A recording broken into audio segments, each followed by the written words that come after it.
What's up, gentlemen? What's up, fellas? Sorry, I'm a few minutes late. See, just trying to get some stuff. Put up another monitor,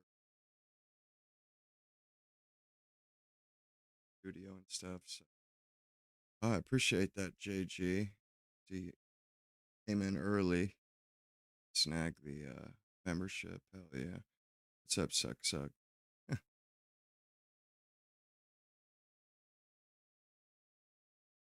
Ah, thanks, suck. Where do I get the? Are you there, suck? I know what you're talking about. You're talking about the orange subtitle. Uh,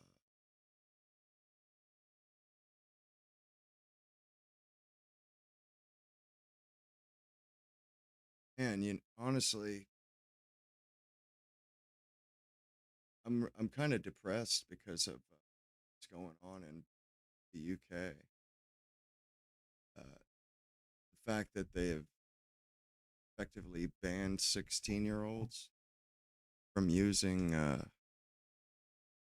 everything but Blue Sky and like Discord, I guess.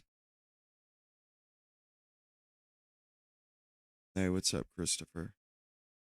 Yeah, I'm just kind of depressed over this ban in the UK. It's for 16 and unders. They're banned from using the internet, more or less, other than Blue Sky. They banned X. Same thing in Australia, I believe. But the fact that that never affects it affects everything right wing, but leaves out the left wing stuff. It's just so crooked. It's almost like the left in the English speaking West, they they must honestly think that they don't have a bias because they can't be trusted anytime they set up a regulation or anything. It includes everybody that they disagree with, and then they just flat out don't see their own uh bias as bias, I guess. Well, and that kind of makes sense actually, because it's to our left, but really and truly it's it's what all of our governments consider the center. I mean, at least that's what these governments, that's what they want to be the center. Maybe not in America because of Trump, but in every other English speaking country, they're so far to our left. I'm, ridiculously far to our left. So, center left kind of is the center, but it, center left isn't the center. I mean, if it's like that Elon Musk Overton window where it shows the stick figure running running one direction, you know what I'm talking about, the timeline that Elon Musk did, where the Overton window's changing and they're just going further and further to the right. Whereas Elon Musk, he was center left for most of my life. But the left went so far left that all of a sudden Elon is right of center. And that's what pisses me off, is that it's almost as if they recognize that they've gone far to the left. They recognize that there are people to their left, but they still think the 90s liberal Republican is like far right. Like, no, it's not even close. You know, decades have passed since then, and consequences and after effects, byproducts, those have all happened. All of the all of these policies, these immigration policies that have been uh, put in place since the 60s. In the 90s, nobody knew whether it was the jury was still out on whether or not those policies were detrimental. But it's not out anymore. It's not. And it's just the way that they seem to see the spectrum. It's like they think Elon is far right. And that makes the center of that sort of Overton window is like the center is just on the right side of open borders. Or maybe open borders is the center as far as these bastards uh see. But I mean, I'm thinking that's why blue sky gets left out when they talk about banning social media. And and also, not only are they making that stuff off limits to kids, but apparently every picture that gets taken by that kid's phone gets scanned by the state automatically. And that's scary. That it's almost as if they're turning the iPhone, into a state propaganda arm. Where, oh, you get an iPhone and you're 14 or 15, but the only stuff that you are allowed to imbibe through it is Blue Sky or Discord, which Discord, I think they have some problems with child pornography and stuff still. But that's allowed. Blue Sky is allowed. It's just a total farce. Like, and if they had banned Blue Sky along with X, honestly, I think they could get away with that. As at least if they were being fair about the spectrum of politics. I could at least begrudgingly, uh, you know, become comfortable about that. You know, Kids aren't allowed to imbibe political media before, they're 16. But no, that's not it at all. It's kids aren't allowed to imbibe right-wing media. Not only that, they're making it legal for 16-year-old children to vote in the UK. They're and one fell swoop, they're constraining the voices and the opinions and the politics that those kids can hear up until the day that they can vote. And this is like typical left-wing garbage, where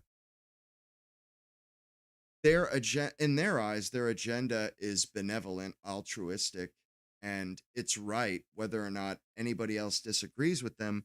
But, they press on as though they have a majority, or as though, they have a coalition behind them, or everybody agrees. But that's not the case at all. They have half of their country against them. But it's the same as,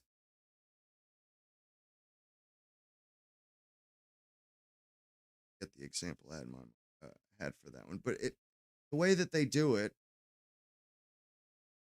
they ban all right wing stuff, and they seem to think that this is going to get them. Okay, the example I got the example. How they want to make Puerto Rico a state, DC a state. They want to pack the Supreme Court. They want to. They say our precious democracy, and then they go. They use every clandestine, underhanded, and crooked route and means available to them.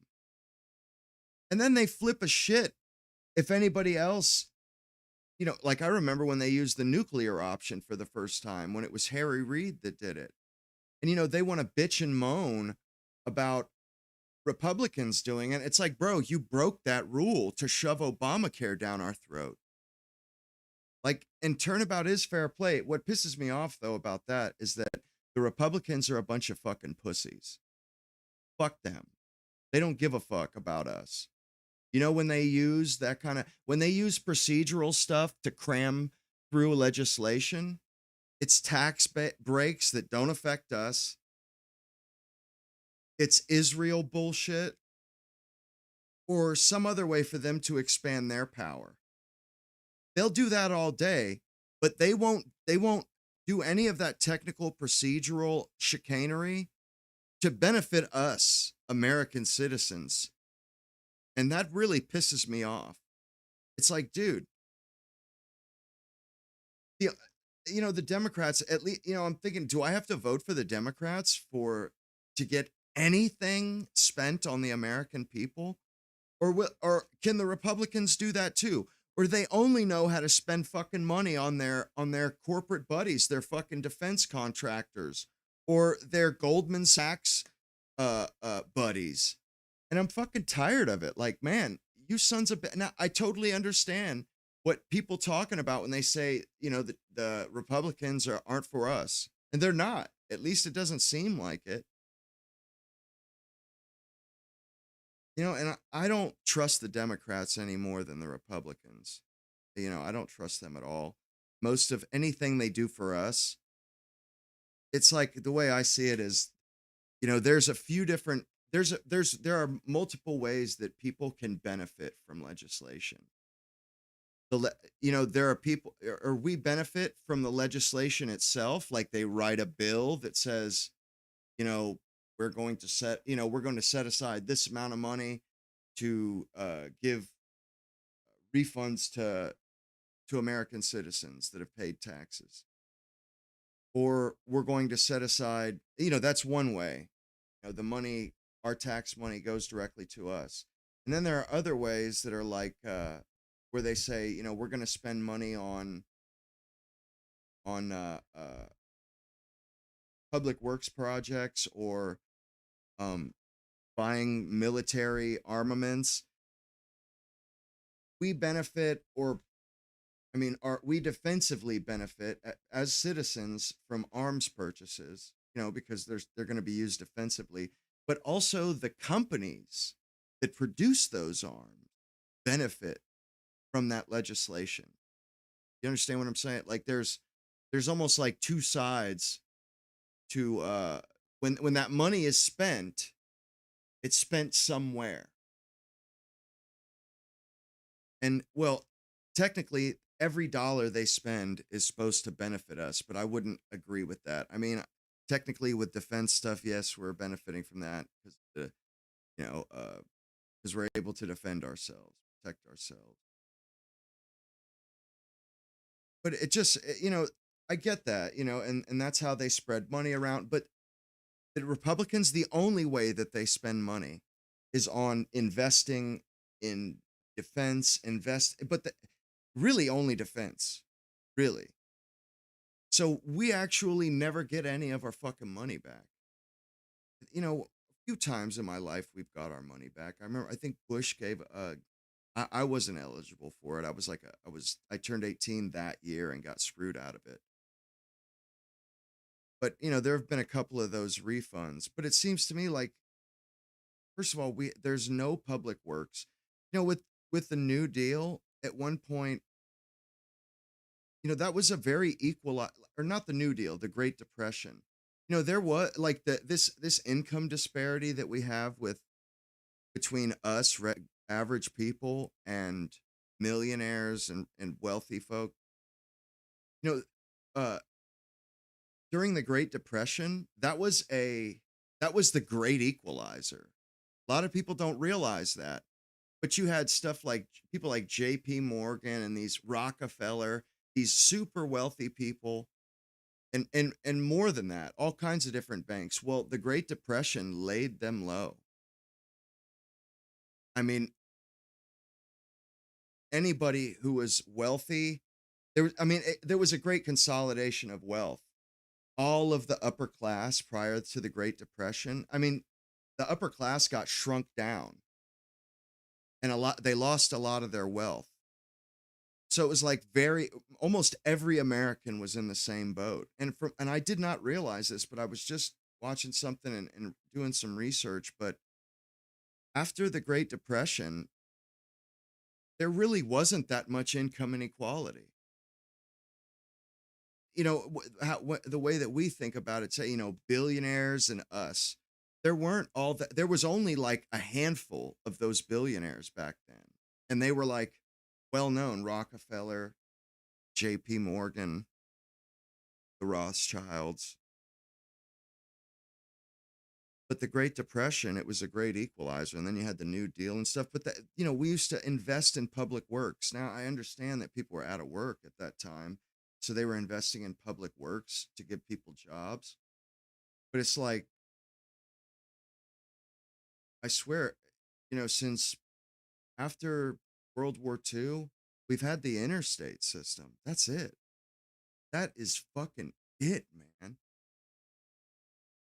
And it's just like, are we going to allow the world to pass us by? At one point, we had the greatest civilization known to man.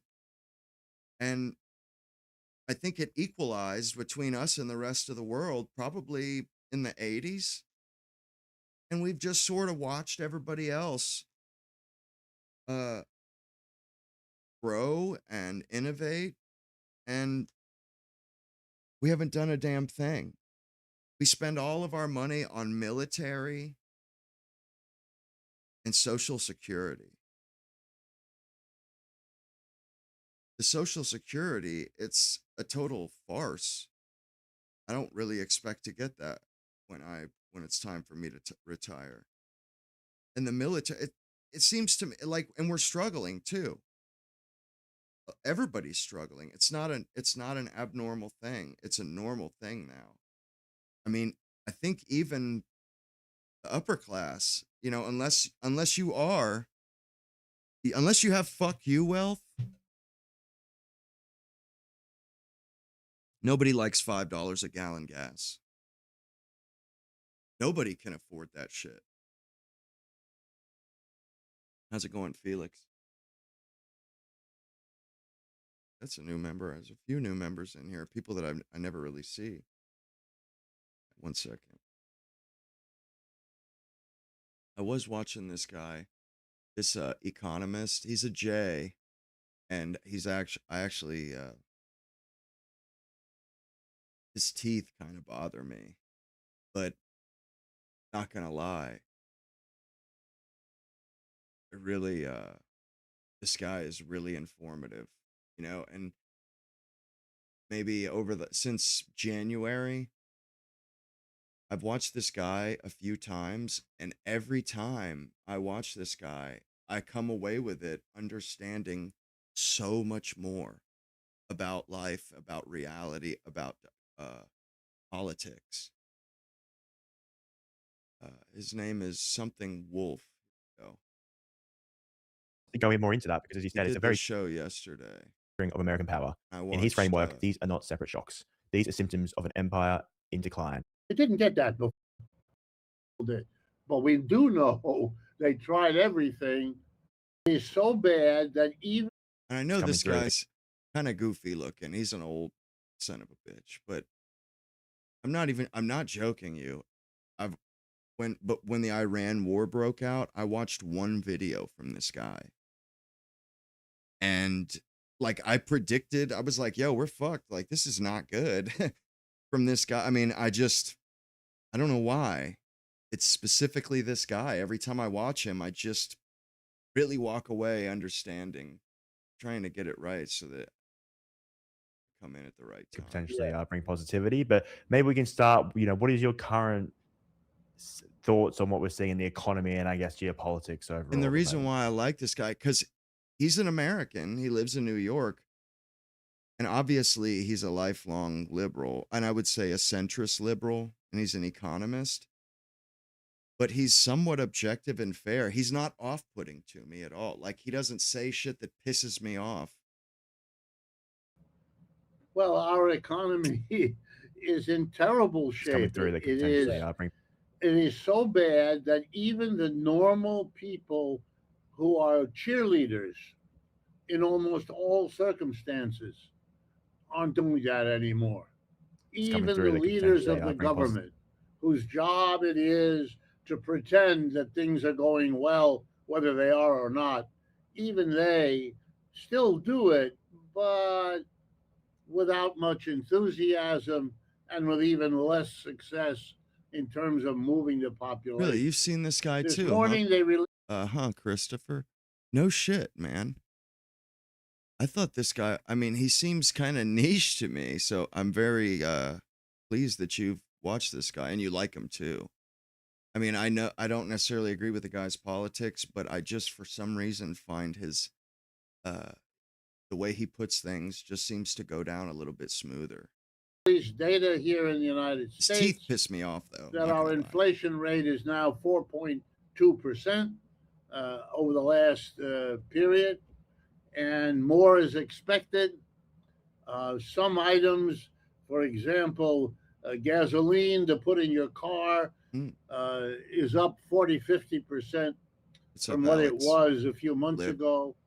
And you have to remember when I tell you that I think more than any European country, the United States depends on the automobile.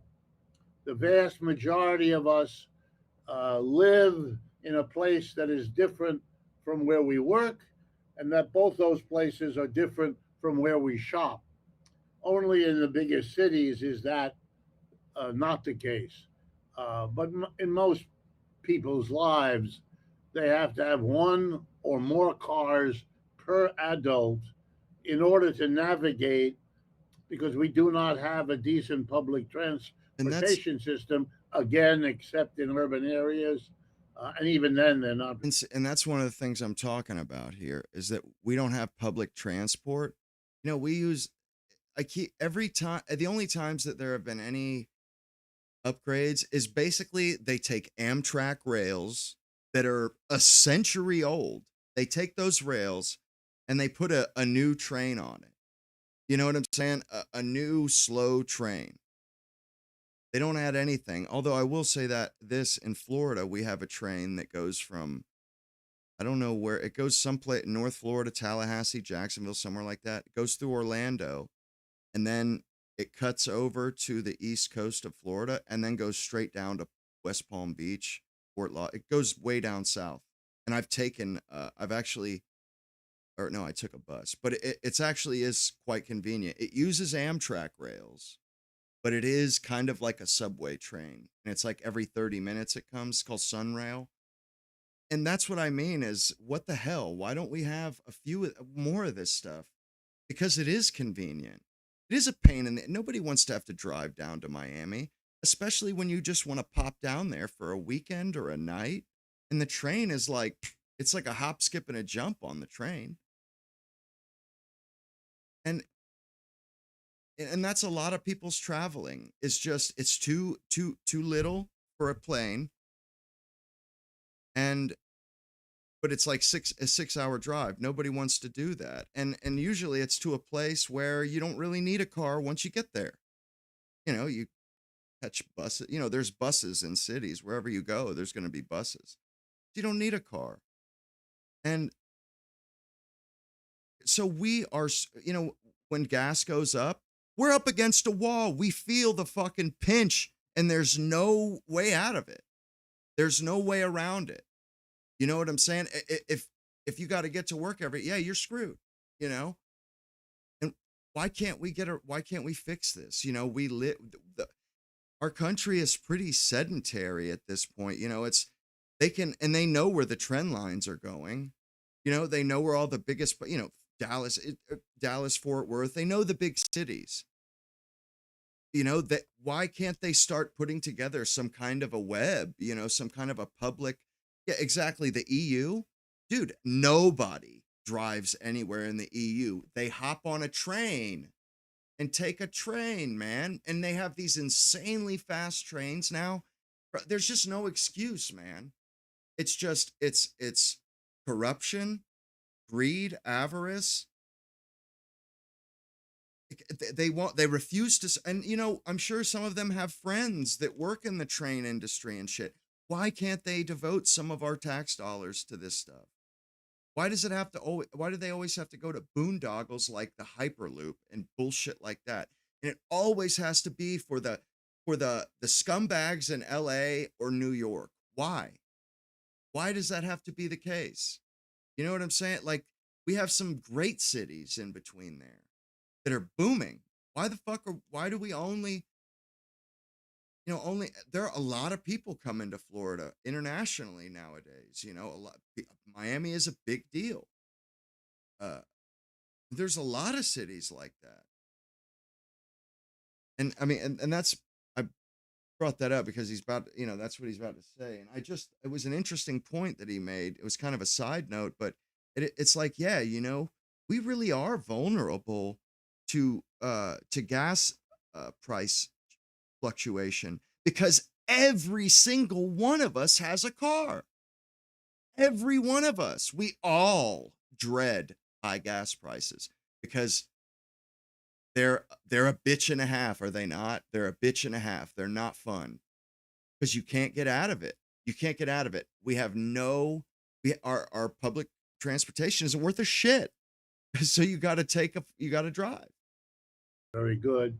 So everybody has a car.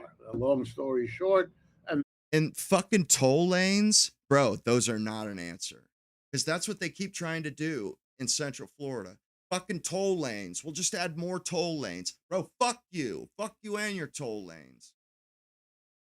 You know what I'm saying? Like, this is bullshit, man. That's what they did here in Orlando. They refused to upgrade the bus service. And we have I-4, which is the most dangerous stretch of interstate in the entire country from Tampa to Daytona. Oh, it's fucking deadly. I've almost died on that motherfucker like 5 times on a motorcycle because of the lane changes but they added like 4 lanes in, there's 2 overpasses that are, they're basically elevated interstates. And so they added 4 lanes in between those 2 6-lane highways. They added 4 new lanes and they're toll 2 in each way.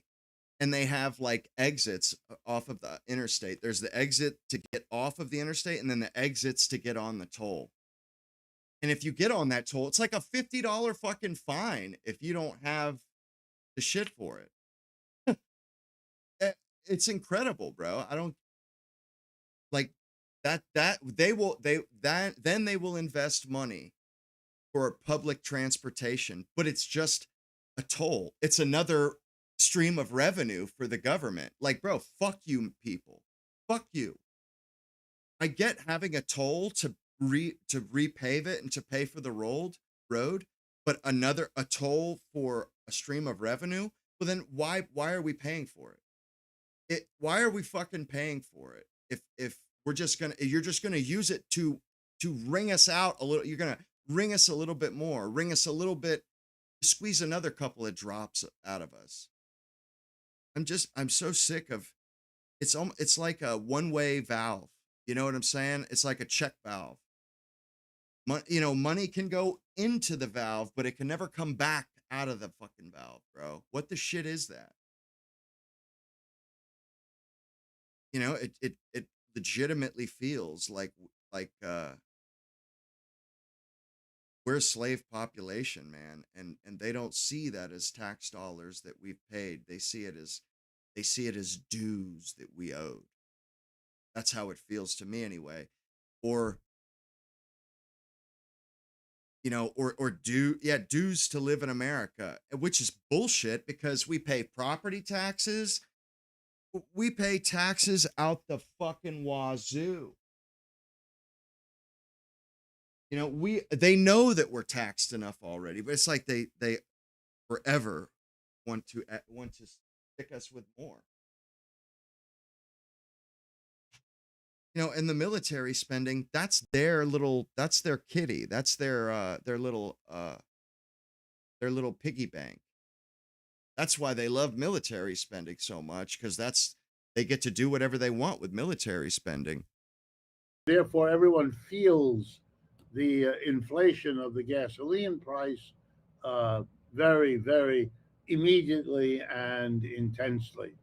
If you look a little closer at the data, it turns out not only that prices are up, but that they're up well above the rate of increase of wages and salaries on the average.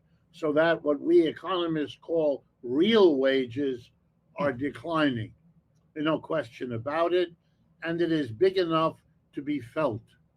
And when you add it to the headlines that blare what is happening to petroleum prices and food prices because of the petroleum basis of fertilizer, etc., you get very bad results when you ask people's opinion, not just about how things are, but how they expect in the near and midterm future to look. So it's not a good situation. It's bad.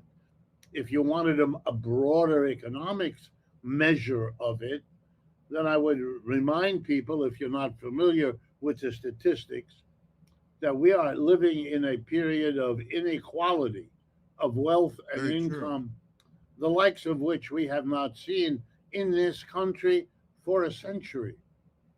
It's extraordinary what is going on. The Great Depression of the 1930s compressed inequality. We became a much less unequal capitalist system. And that's without a doubt true. And I never thought of it that way, but he's right. There was it was a great equalizer. And then we come out of World War II, and it was like, uh, uh, but competitors start your engines kind of a thing. And everybody, as soon as World War II cut off, everybody was like, boom, off to the races kind of a thing. And we fucking set the world on fire. We kicked the living shit out of the whole. We just, from strength to strength to strength, man. It was like over half a century. Anyhow. The entire period since then, 1945 to the present, those 75 years have been a rolling back of what was achieved in the 1930s, the so called New Deal, it was called here. All of that has been erased, if not 100%, then at least 75%. And you put that together with growing inequality, and you literally have a place like New York City, where I'm living and where I'm speaking to you from, where within a few blocks you can visit where Elon Musk lives with his hundreds of billions, and a few blocks in the other direction, there are people who report what we euphemistically call food insecurity, but what used to be called Hunger. hunger on a regular basis. This guy So kind of cracks me up. What for used to all be called hunger.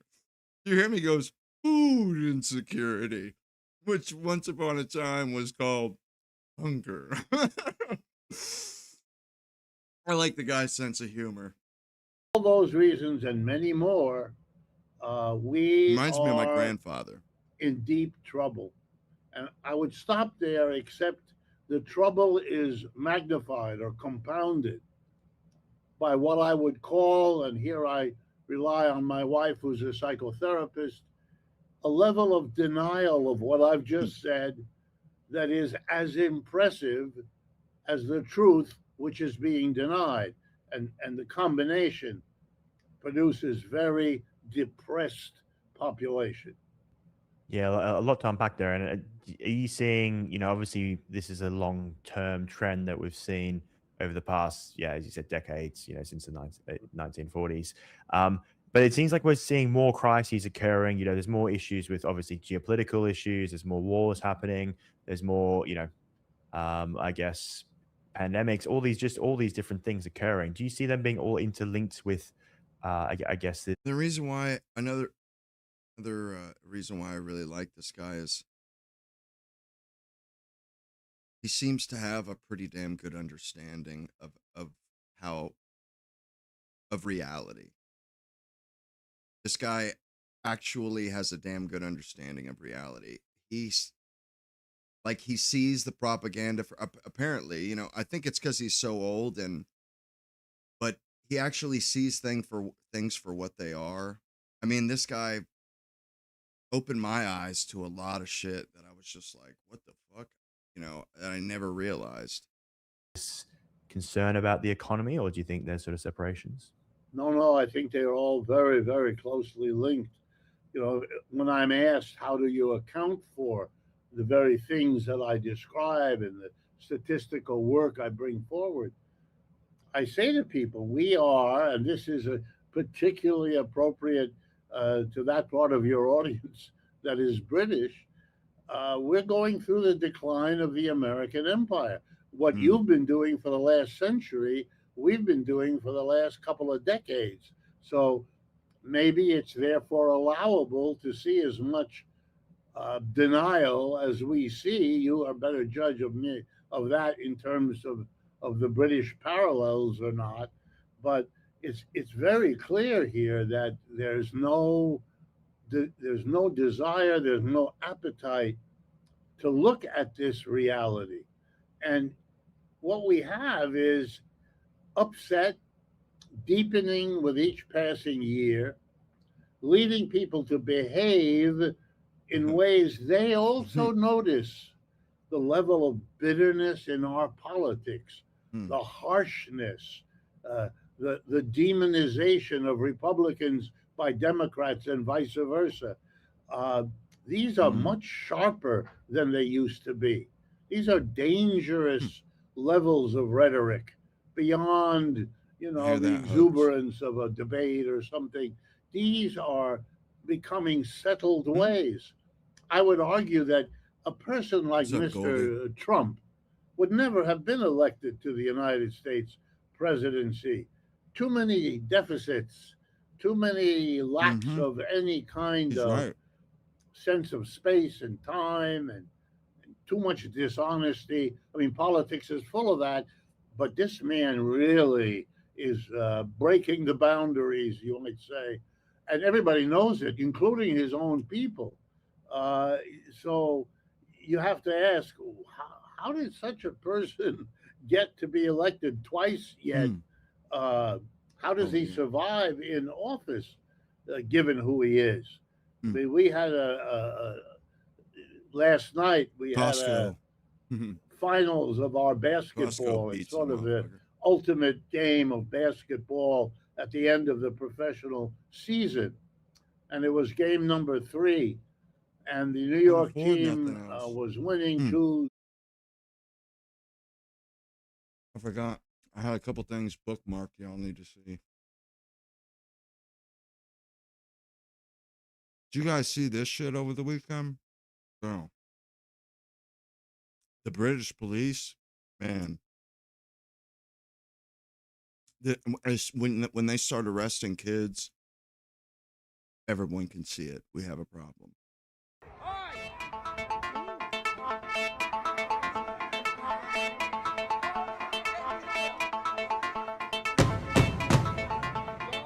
I mean, it's absolutely outrageous. Look at this shit, man. Jeff! Not cool. Bro. Jeffy! Oi!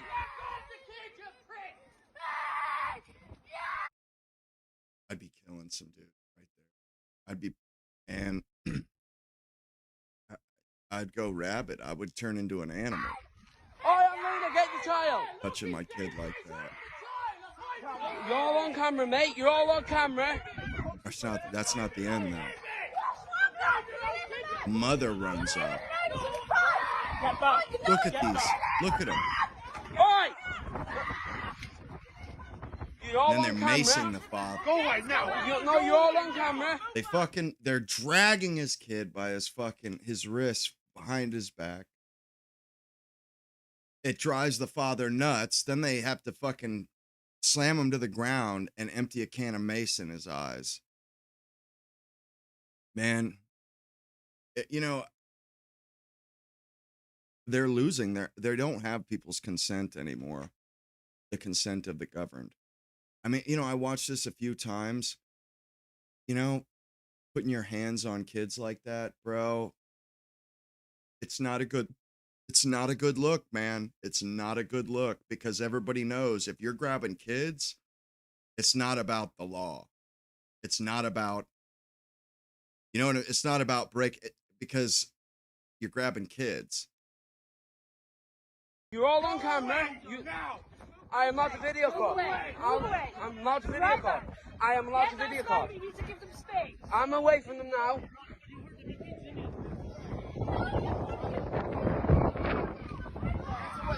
Mother trying to get her child back. Keep away. That's fine. Keep away. We'll be seizing that as well. No, you won't. On the what ground? That's part of an investigation. Take that off you. Fucking prick. Fuck you. Scumbags, man. And this, I seen when this first happened. I guess this guy really got hurt by this shit. I mean, they slung his ass. I heard it. They sling him into this fucking... That post right there. They slammed this poor dude into that post so fucking hard, bro. Oh, I mean, he can't get up. Like, he's fucking hurt, man. Look how, I'll show you it. Catch it when it's... Bro, y'all see how fucking bent that is? One sec.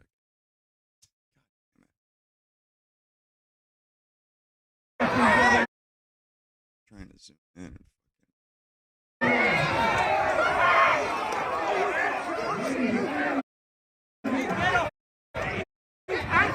Look how bent that shit is. Dude got slammed into that thing. He's on the ground. They're cuffing him. He's like out cold. They have to carry him. 4 or 5 people have to carry him to move him. I mean, you know, this is real tyranny. I mean, this is exactly how it goes when they start to clamp down on a police state. This is how it goes, man. We've seen it in the past, and it's scary, bro, because you know how it is with the British. Everything that happens there, anything that happens there, we can expect to see that within a couple of years. Pretty much.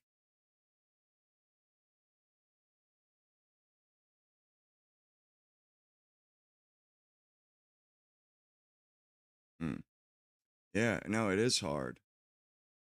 Filming, you daft woman. You hear the guy, I'm filming, you daft woman. Bro,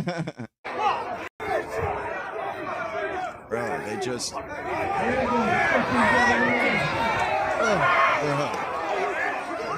Scum, man. These police, bunch of fucking chicken shit, gutless, nutless chicken shits, man.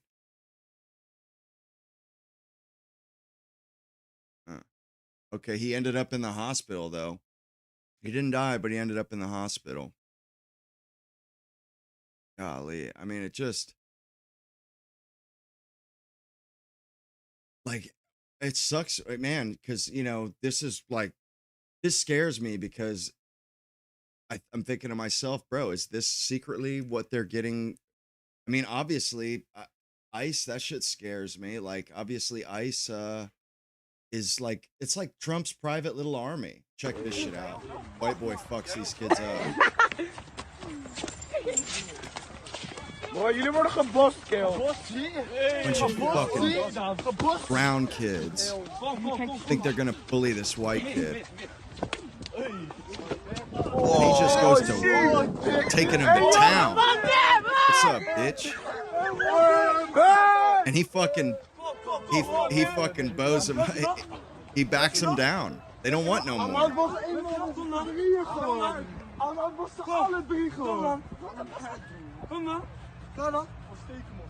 on, bitch.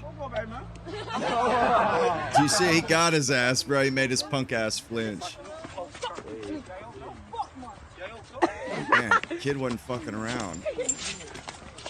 Boy, jullie worden gebost, kill. Man. Kid knows how to fight. And he ain't afraid. Bitch. Ooh, man, that fucking knee. That didn't feel good.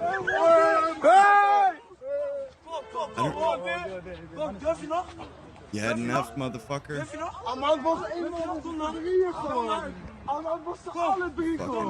scumbag. Got him.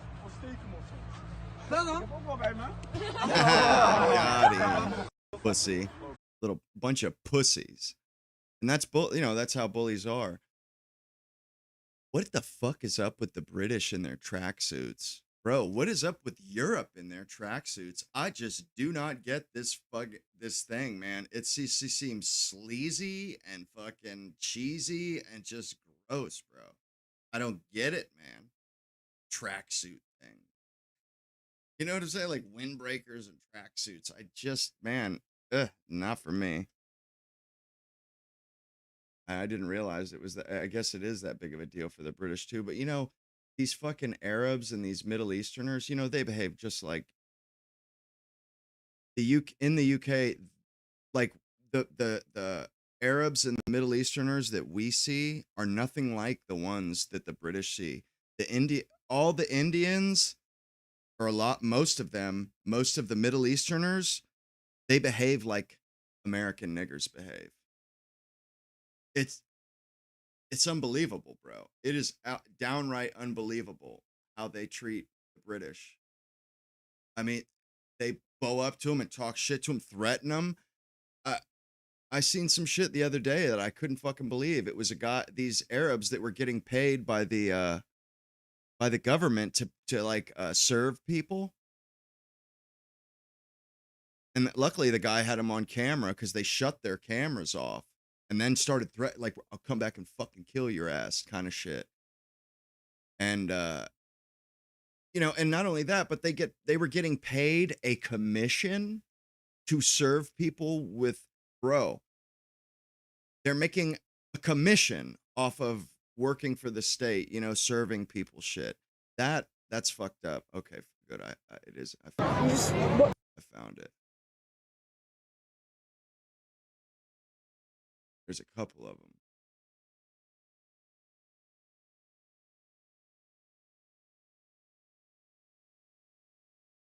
Bro, this is unbelievable. Josh! Look at that. Joshy! Oi! Yeah. I watched this guy some. He's all right. I think he's like red pillar. Yeah, but these police, man, they've just gotten way out of control. Way out of control over there. I mean, and you could tell they're pissed off because they're getting frustrated. They're not given the tools to do, you know what I mean? Like they're overwhelmed. Half of the policemen are women or blue. I've seen them. They're blue-haired old women, and that's just putting more load on the guys, and they're pissed. Those guys are pissed. They start throwing people around, and they stop having patience. Well, people die when you stop, when your patience runs out. People's stuff ends up happening on accident. Anyway. He didn't know because he's such a enforcement arm. Protesters get treated by the police like this. It's only ever patriots. I'm going to go over that side there. Look. Why is crazy? They're handling that they're hiring to police you, and then these are the animals that they're hiring to police you, the native. This is your enforcement arm in your country. Harrow Council hiring 17th century cavemen to hand out fines, which they received commission from. This is crazy. I was going to do. what were you going to do then? I don't need to tell you what I was going to do. This guy, fam, is coming my nose off. What do you mean? Don't button my business. Not recording. Listen, you know what you're doing. And he didn't know because he's such a fucking inbred retard. He didn't know this guy's wearing like those Google glasses or face meta the glasses. Guy had meta so his glasses were recorded. Thank God. Excuse me. And what happens after this video? Which they received commission from. Everything I was going to do. what were you going to do then? I don't need to tell you what I was going to do. This guy, fam, is coming my nose off. What do you mean? Don't button my business. Is not recording. Listen, you know what you're doing. And he didn't know because he's. Again, goes viral. This post alone got 1 million views. Yeah, this video goes viral. Guy has Google glasses or Meta or whatever. And then they end up being sacked and let go from their positions. They're arguing their case not to be fined or being threatened by We're going to show you what time it is, brother. We're going to make sure you can't work no more and earn no money because you're trying to butt in with our money. And, bruv, do you know what I do to people like that? Come here now. Come, let's go. Why would I come there? Why would I come there? Brother, don't come into business. I swear, when I'm not in uniform, I'm going to knock you the fuck out and whip your teeth out. You know that? If I give you one punch, I'll knock all your teeth out. We've got people. I don't know why you're getting aggressive. Bro, come across the road now because you're trying to mess with our money, bro. I'm not trying to mess I'm going with to show you. you what time it is. Come now. Nah, do your thing, man. Call a police officer for you, he'll fuck you up, you know. Why would a police officer fuck me up? Because we work with them and you didn't know that, did you? So come across the road now because I'm going to show you what time it is. Come across the road. So can I ask you a question then? Bro, I ain't having no one disrupt my job, you know. Do I come and disrupt your money when you're painting and fucking decorating? You waste money. No? Okay, let me ask you I'll come and throw you through the fucking walls, brother, and put paint all over you, bro. Look at that. Wow. Incredible enforcement. And then here's the cops. Bro, let some immigrant talk to me like that in America. Bro, I'll put fucking 2 9mm in his forehead. That's a fact. Talk to me like that, motherfucker. I'll put your ass on the ground so you won't move again. I mean, and look, obviously the guy they were fucking with, you know, I would hope that guy, I don't think he was a native, but I would hope that person knows the laws and shit and knows that these motherfuckers can't just be like threatening people. I'll come to your fucking shit and kill you, basically. I'll come and, you know, knock all your teeth out. Like, man. That he's going to end up calling. Please, if you give my details, that basically means I don't have my grounds of arrest. So British police want to arrest Christian preacher because his prayers have caused anxiety and distress to Muslims. Which is code G. If you don't give me your name and address, I have grounds to arrest you. Google it, it's code of practice. I'm being reasonable with you, sir. Okay. Before I give my details, I'd just like to ask some questions. Is that okay?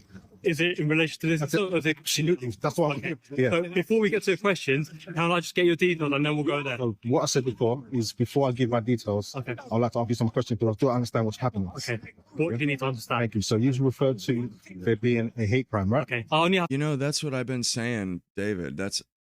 Saw a great line. The 2% have weaponized the June 13th percent against us, 50 or 60%. That's exactly what I've been saying for like a month. That it is our elites have hired people of the sand, people of the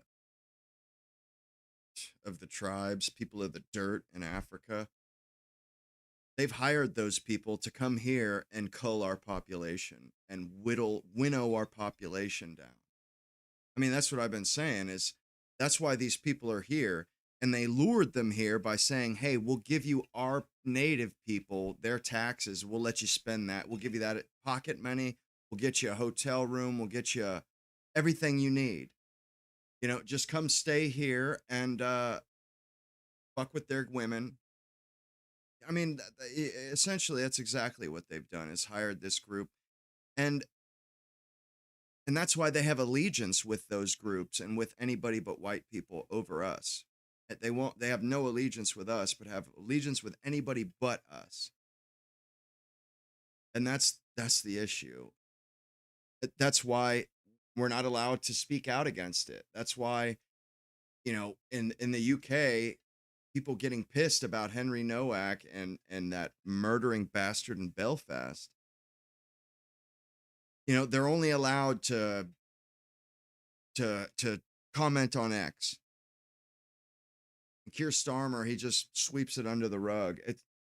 That's exactly what it is. Because the only way that they can keep a lid on this and to keep everything or the country from exploding is by silencing those that would speak out against it. That's the only way that they can keep it together. Is they have to oppress anybody who calls attention to what's being done. We're just talking about the people that they've hired to victimize us. To tell you the allegation, I don't have to tell you exactly what it is. There's an allegation of a hate crime. Of allegation that someone felt alarmed, distressed in a public place. Public place, okay. Okay? So, public place. Okay, so someone felt you know, and I don't see Indians and the Arabs. I don't really see them I don't see them like I see black people, to be honest. Because, and I would say this, like here in America, we have plenty of Indians, plenty of Arabs, plenty of Middle Easterners, but they tend to be more upper crust. They tend to be more ambitious. They go, you know, they typically go to college, become doctors, become engineers. All the Persian people I've ever met were all engineers or something like that. You know, it's like when you come to America, there are two cultures that you can assimilate to. You can assimilate to white culture and achieve and live well and nobody fucks with you, or you can assimilate into the ghettos. You can assimilate into black people's culture and forever struggle for the, you know, until you know your bloodlines dies. And they tend to assimilate to the white community. Although some of them want to be wiggers, so to speak. Although they usually snap out of it. But in the UK, I think you know, that is their ghetto culture. You know, we have African Americans and they have Indians and Arabs, Afghans and different Arabs. And they behave a lot like, you know, they're belligerent, they're violent, they have kind of a thirst for violence. You know, that is their default setting. You know, if there's a conflict, they default to swinging. Carmelo Anthony, perfect example.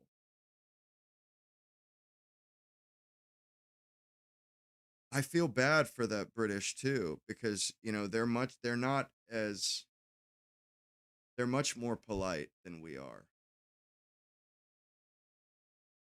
The section actually harassment, alarm, and distress. and distress. Yes. Okay. Obviously, I have to go find out the Thank you. exact facts Thank you. and so on. So- So you're not giving me an opportunity to do that right now. No, you'll keep interrupting when I'm talking. So I allowed you to speak. You know, Yeah. So you finished, or can I speak? you can speak, Thank you. but Yeah, so before I give my detail, I just want to understand clearly what's happening. So, sir, so you're saying that someone from the member of the He public... starts getting really pissed at this guy too, but this guy isn't even white. And you know what else too? Their fucking accent. Oh my god, bro. It's just it could not piss me off any more than it does. It's specifically the Muslim English accent. Holy Lord, it pisses me off. Hang on 1 second. I've been watching Jake Monroe a little bit lately. Nick says he's gonna be live at 11:30.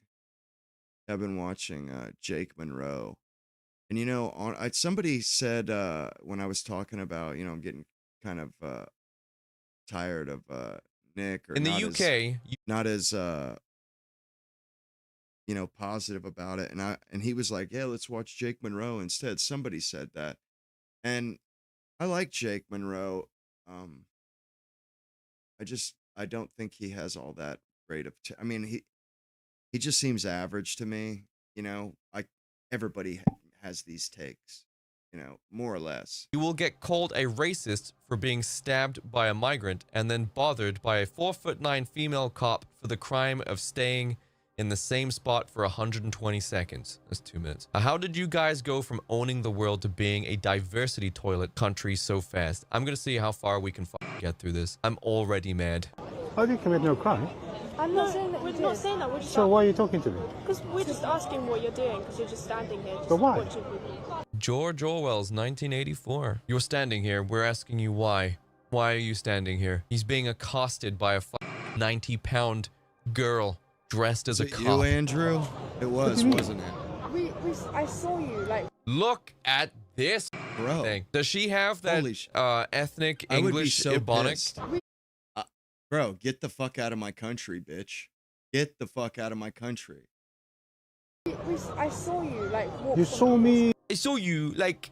Look, Bro, he didn't even commit a crime. They're just like, yeah, we saw you walking around and you're not talking to anybody. You're not doing anything. It's like, so? It's my fucking right, bitch. I can go wander around wherever the fuck I want. Shove it up your ass. From women bobbies too. Like, bro, why? I get, you know, it's one thing to have a woman bobby with a male bobby partners. But 2 women bobbies, that's not a good idea. One guy, they don't have guns either. What are these women? These women couldn't do it. They couldn't touch me. I mean, there's no way they could stop me from doing anything. You know, I could literally drag both of them around with my arm. I don't like Yeah, it. just It's watching, dumb. looking at people, not really doing anything. You're not meeting up with anyone. It gets women hurt. Do you understand what is going on here? They went up to this guy. Look at this foreigner. She looks so small and light that I could probably throw her into the tree. No, they this is a can't carry kid, pepper and spray. they are approaching. Police can carry pepper spray, but not average citizens. This man and questioning him for the crime of standing there and watching people. Well, what the fuck? Right to jail. Standing in the park, right to jail. What is Minding wrong your own with this business. Oh, that's right to jail. Watching, looking at people, not really doing anything. You're not meeting up with. Yeah, not really doing anything. So what the fuck are you what are you doing, love? He's standing there doing nothing. So what the fuck are you What the doing? fuck Is are this you talking to harassment? me Is this for? harassment? This is harassment. I'd be like, okay, I'm doing nothing. Why don't you continue moving along to find somebody who's doing something? What the fuck? You know, like these cops are not paid to harass people that are behaving within the bounds of the law. That's not what cops are there for. You're just watching people. So, as I explained, we just walked around. You didn't here. explain anything. You just keep repeating the same thing. Just listen. We walked around here, okay? Walked around the square. Right. And we just seen you here in the same spot, and you're just standing there, like watching people. How long? 2 minutes? Yes, for a couple of minutes. And we stood over there and was observing. Women. Do you know what that is? Blows my Do you know what this female behavior is? Let me explain why these women are acting like this. Guys, in chat, how does your girl respond when she sees you relaxing and doing nothing? How does she respond? How does your girl or previous girls, how do they respond to seeing you lying down and relaxing for a bit? They don't like it. They hate they it. definitely Women don't like hate it. seeing men just chilling. do. They definitely cannot do. stand it. You lie on the couch, you relax. Yeah, I've heard women say, yeah, I feel like you should be working towards our future. You know, like, I remember my mom always made this huge deal out of my dad staying home when he was sick. Like, if he took a day off, God, she would bitch or she would bring it up all, throughout the day. It's just like, yeah, he's sick. He, like, never takes a day off. He literally worked the last 40 years straight. Cut the man a break, for goodness sakes. Now, After like a long day and you're just like, oh my God, I can't deal with another day in that goddamn cubicle again. And you're just like relaxing, you're reading an Auto Trader mag or something, or you watch Clocks and Farm or something, and you're just chilling, having a beer. What do you hear from the doorway? What is it, love? What is it? Just lying there doing absolutely nothing.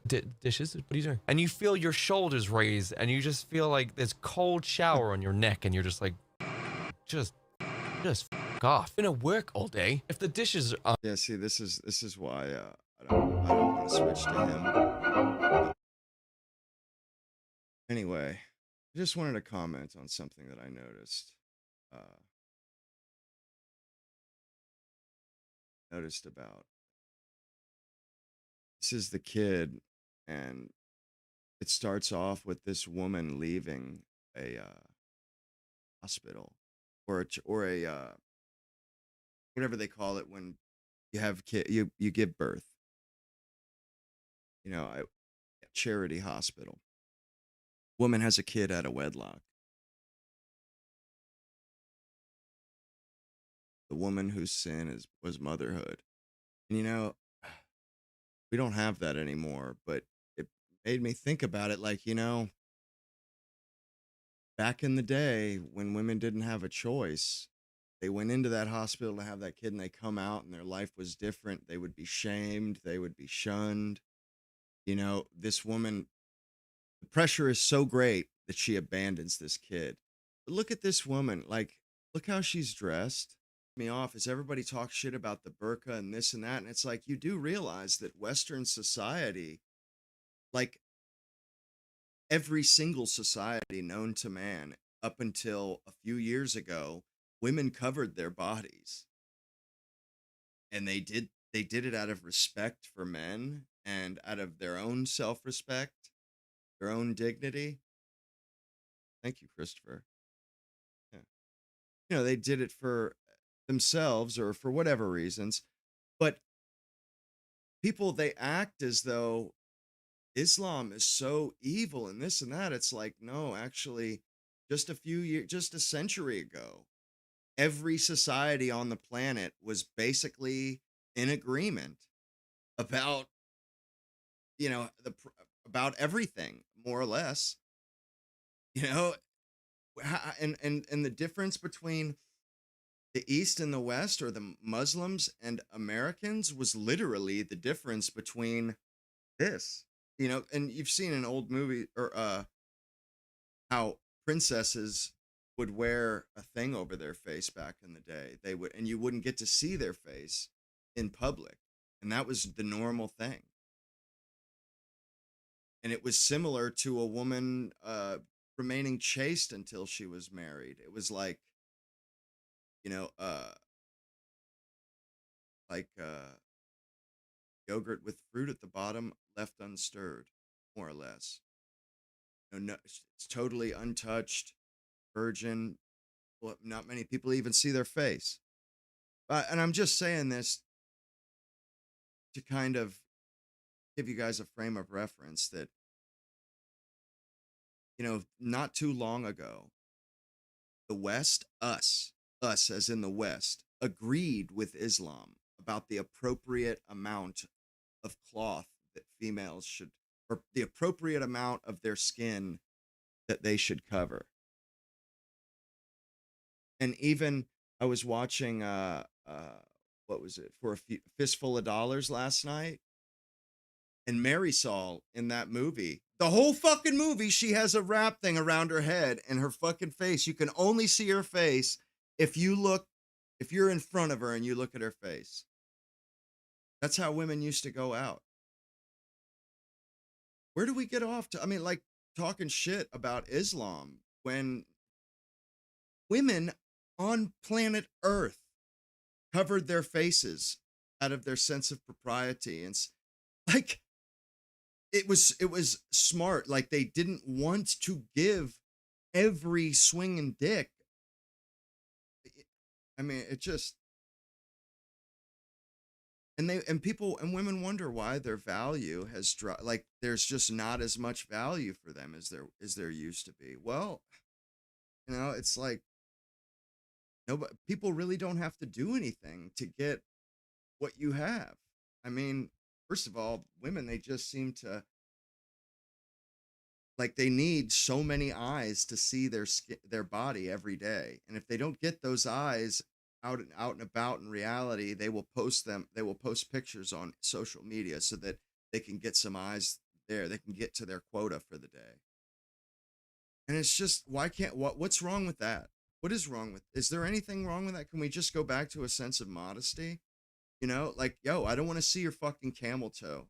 I don't. Keep it to yourself. It's not cool. It's not, it doesn't do anything for anybody. It just makes women look worse. It doesn't make them look better.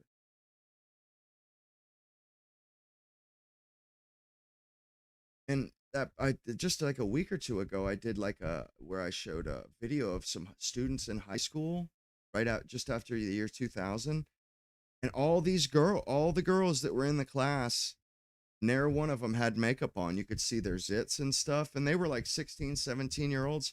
When I was in 9th grade, when I was 14, and half of it I was 14, half I was 15, the girls that I went to school with, they looked like strippers. Straight up.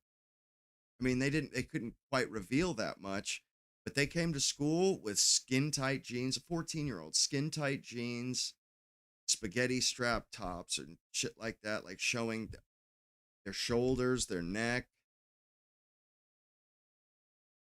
And just, and you know, that was in 2006. That was only a few years after that footage, or no, 2005.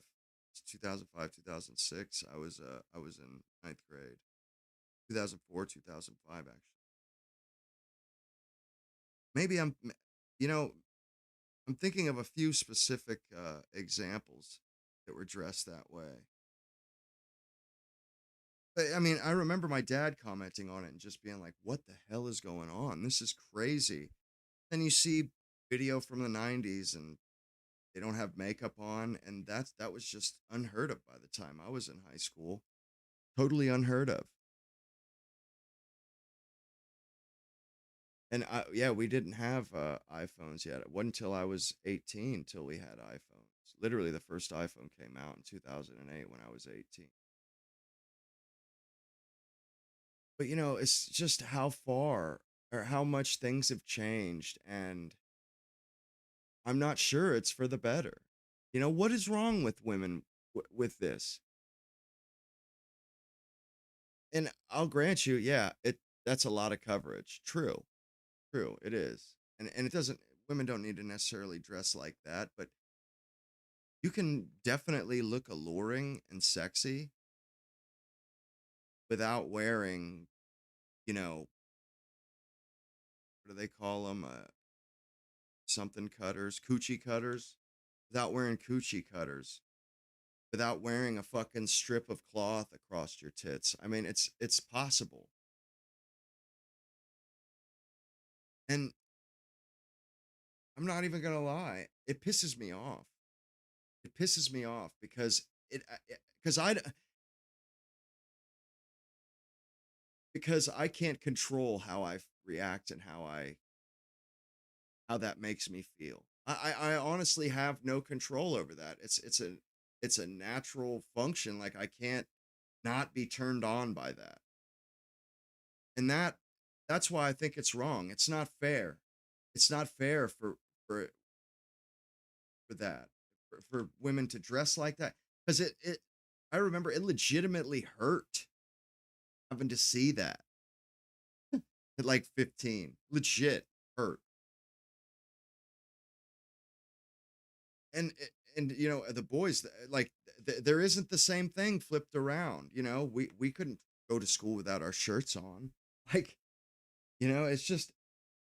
it's overwhelming and it's unnecessary. It's totally unnecessary. And then when I see women that dressed modestly and still look alluring, still look sexy, I'm like, that really attracts me. When I see a woman who has dignity and self-respect, wants to be attractive, but not if it costs her self-respect and dignity. There's women, they wear clothes and go to the gym, these insanely these clothes that go up their ass crack and stuff. And then they go to the 7-Eleven and rightfully feel embarrassed, forget that they only have that on, run into the 7-Eleven and yeah, rightfully so. Rightfully so. And it's like, why is it that they think the gym, why do they think those clothes are acceptable at the gym? They're not. They're not. We're just too polite. In Japan, if you pull that shit, people will give you dirty ass looks the whole way there. They will shame you out of it. Which, the reason why I bring this up is because our culture is out of control. This going back to modesty, if we are ever going to stop the decline of America and start,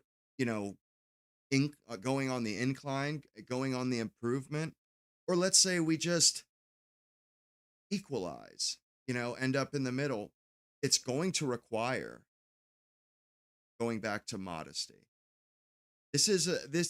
And it really doesn't matter how I feel or how anybody feels. It is going to do that no matter what. So I guess go ahead and wear the clothes you want to wear now, because at some point it's going to swing back and people aren't going to have a choice about it, because it's degeneracy. And it's literally, maybe it's not causing the decline of America, But whatever is causing this degeneracy with coochie cutters and all this, all of these revealing clothes, whatever is behind that, it's also behind our decline. So whenever we solve that, yeah, the outrageous clothing and the outrageous sexualization of American women is going to stop. You know, it was one thing when it was only niggers and brown colored women. I could give two shits. I could care less.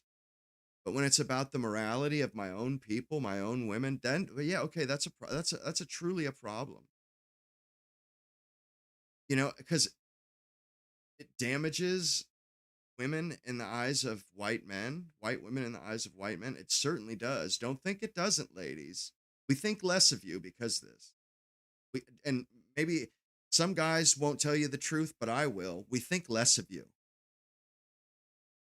We don't hold you as high. We don't respect you as much as we respect our mothers.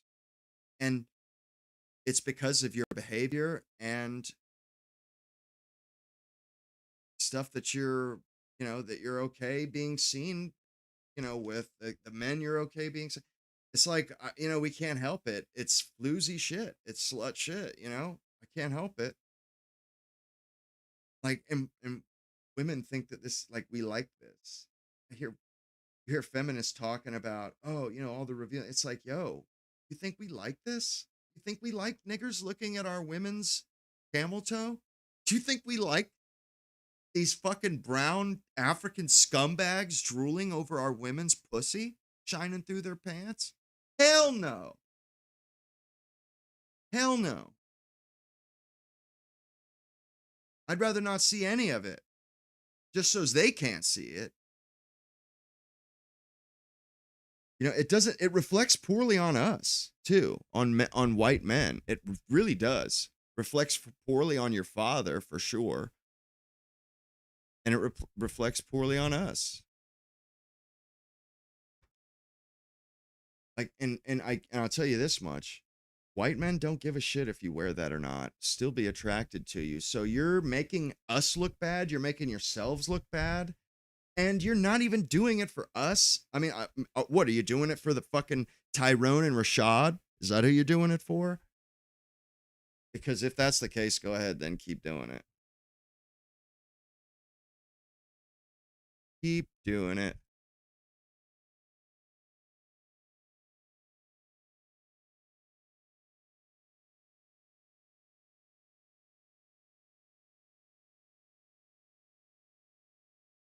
I mean, and like, I don't intend on marrying I want blonde kids. I want white kids, and I could have had brown kids if I wanted them, but I don't want them. But at some point, yeah, if I can't find a decent not even a God-fearing white one, but a decent white woman with some modesty and some like modesty, like not wanting to show off her endowments. It's all good and well to be well endowed and shit, but you should feel embarrassed when your nipples are hard and people can see them as like women. Yeah, you should be embarrassed if you're in public, like around kids and fathers and shit, and your nipples shine. Yeah, you should be embarrassed. Absolutely. You should be embarrassed if your camel toe is out in the fucking grocery store. You should be embarrassed.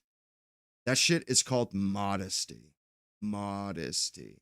You should not want people to see that kind of stuff, that kind of that level of detail, or like the yoga pants with the scrunch, the ruffle shit up your ass crack. You should feel embarrassed about that. It's not acceptable. People, and one day you'll get that. One day America will snap back, and that stuff will be utterly gauche and tacky.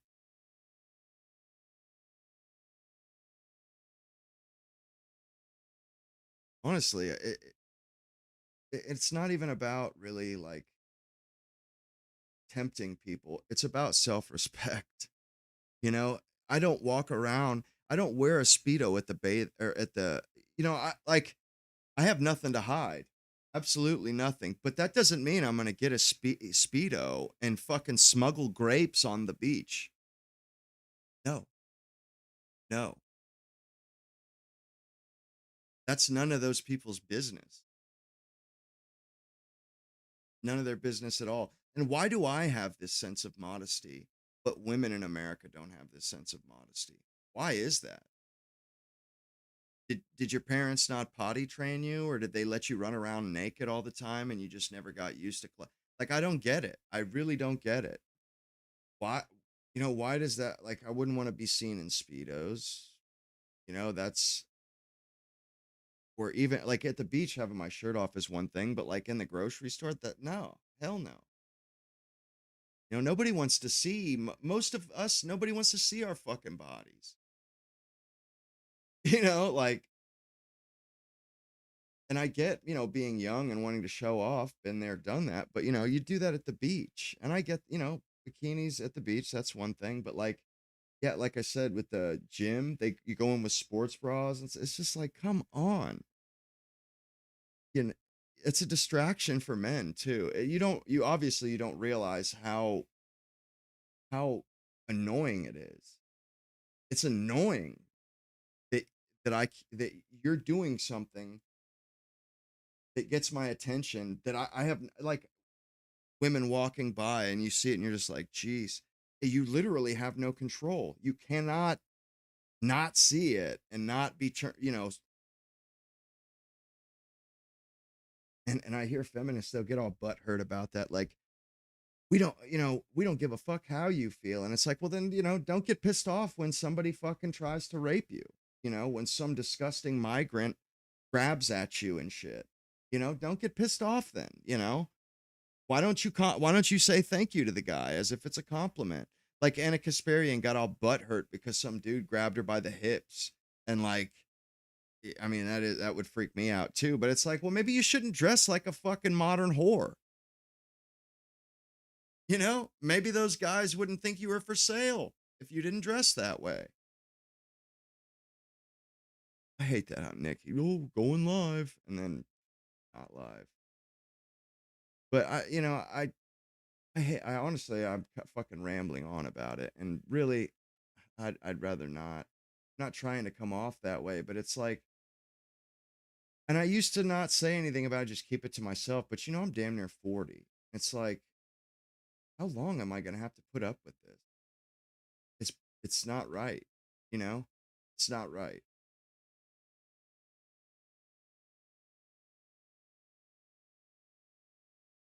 When they come out with like these banning people from the internet and doing that, it'll be because you have, and you don't realize, but this clothes and all of this slutty stuff,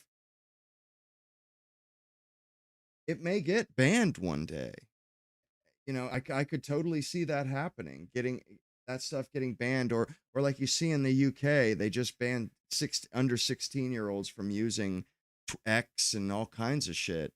Well, it's because of stuff like that immodesty. It's because of stuff like that, because we can't have anything nice. You have to ruin it. You have to ruin it. It's like, one thing that I can't stand is why do women have to take everything to the extreme, or to the point where it's illegal? It's like, if women were allowed to walk around naked, would they? I swear, it seems like they would. Because if it's not fucking legislated, like in school, if they don't force those girls to wear fucking skirts down to their knees, they wouldn't wear underwear or skirts at all, it seems like.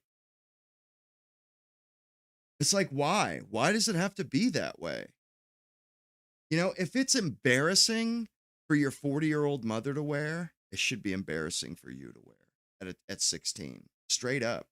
Yeah, if your 40-year-old mom doesn't feel comfortable going out in something, then yeah, I don't think you should go out in it either. It's probably too revealing. And I'm sure at 16 you can wear it right to where it's not embarrassing for you, but I really don't give a shit. The way I look at it is like, a 40-year-old woman, she's not trying to show herself off too much.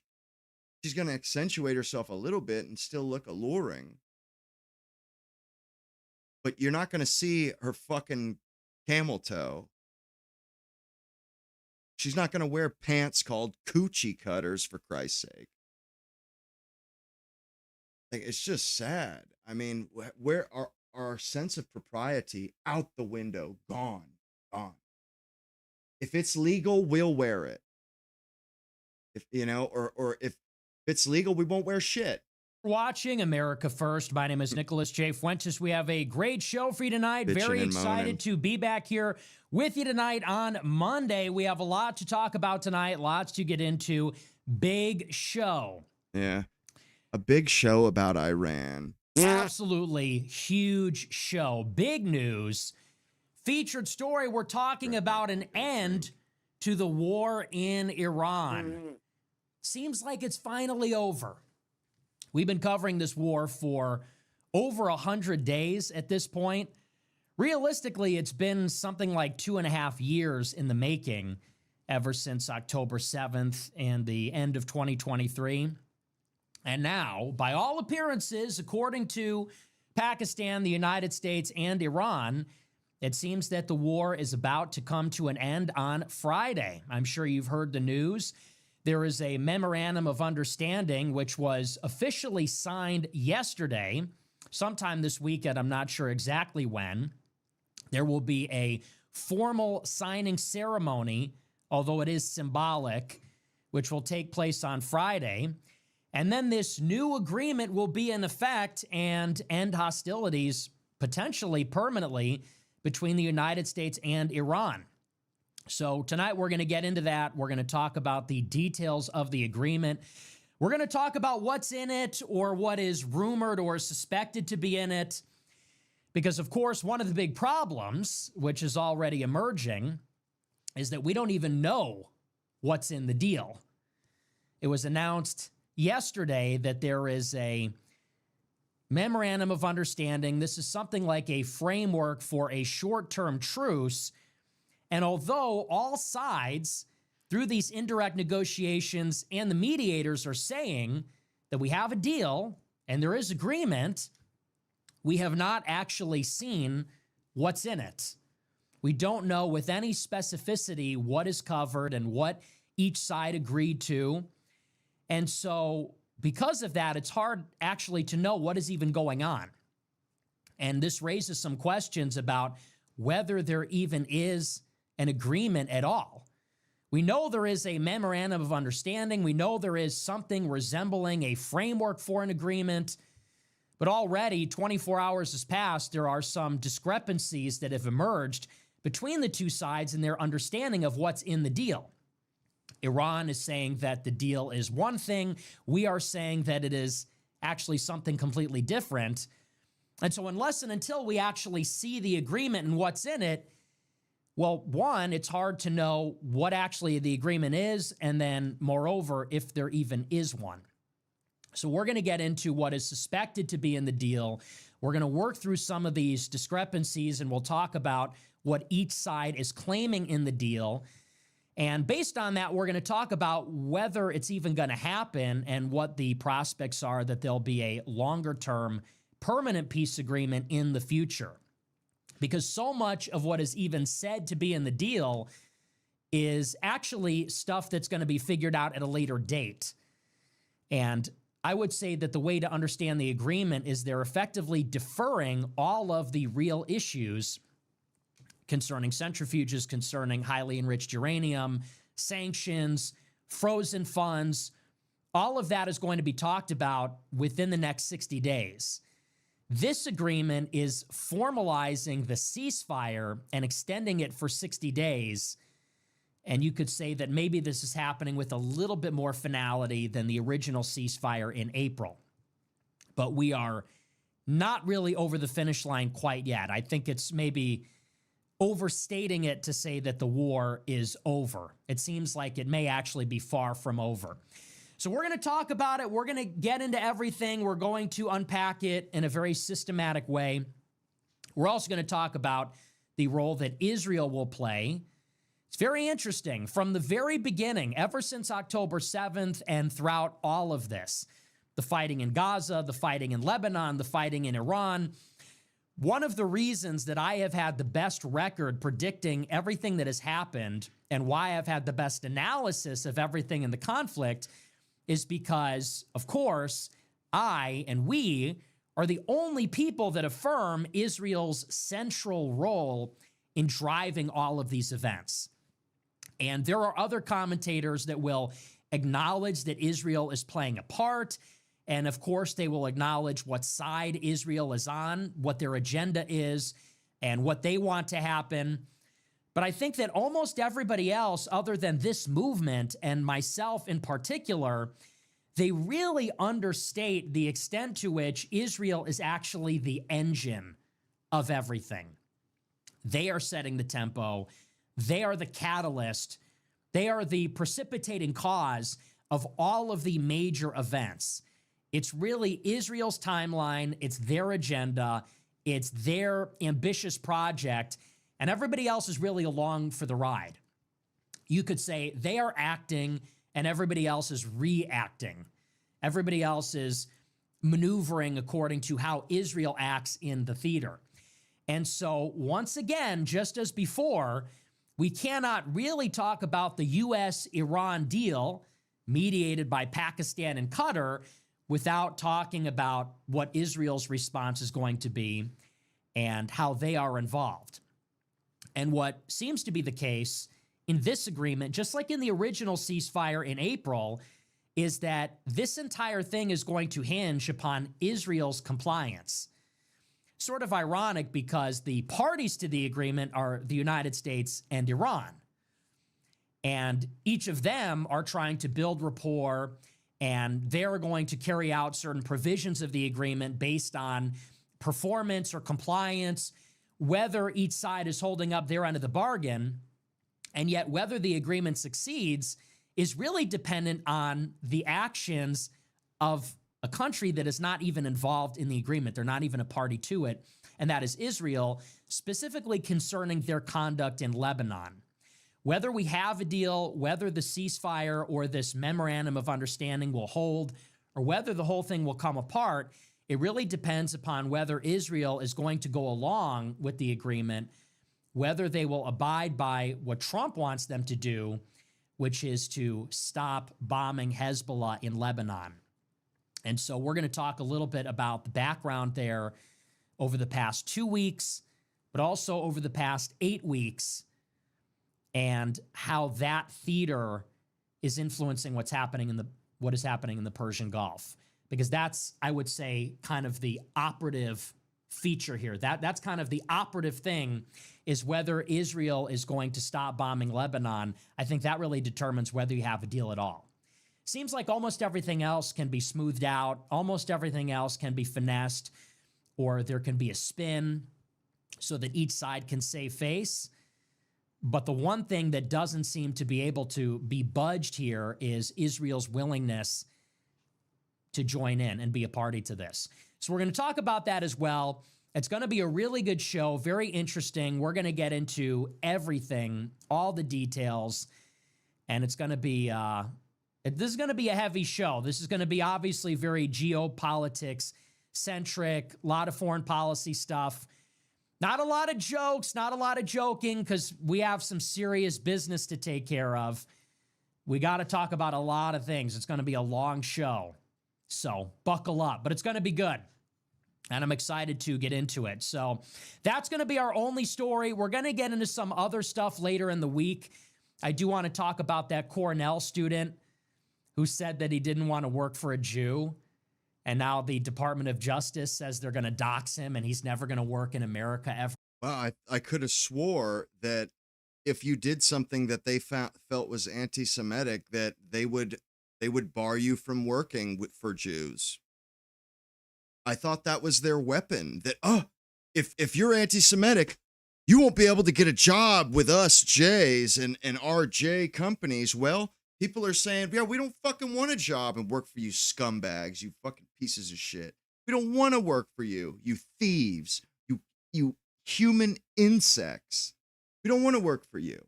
Oh, And now they're butthurt about that. Now that they're the pariah, that it's not the people that are anti-Semitic that are the pariah.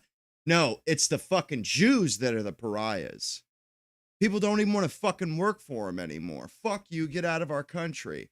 That's how people feel. And now that they have had the dirty end of the stick pointed at them, maybe now it's the get while the getting is good.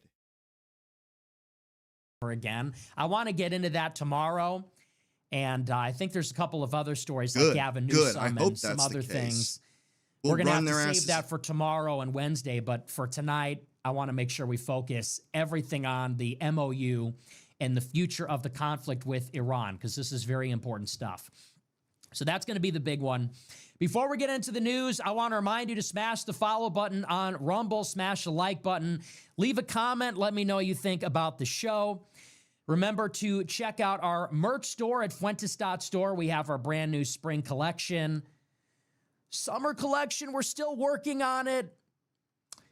It's always a little bit slow, but that's totally fine. Summer collection is loading. We're loading it up and we're getting ready for it. We have to push it back a little bit. That's fine. It's okay.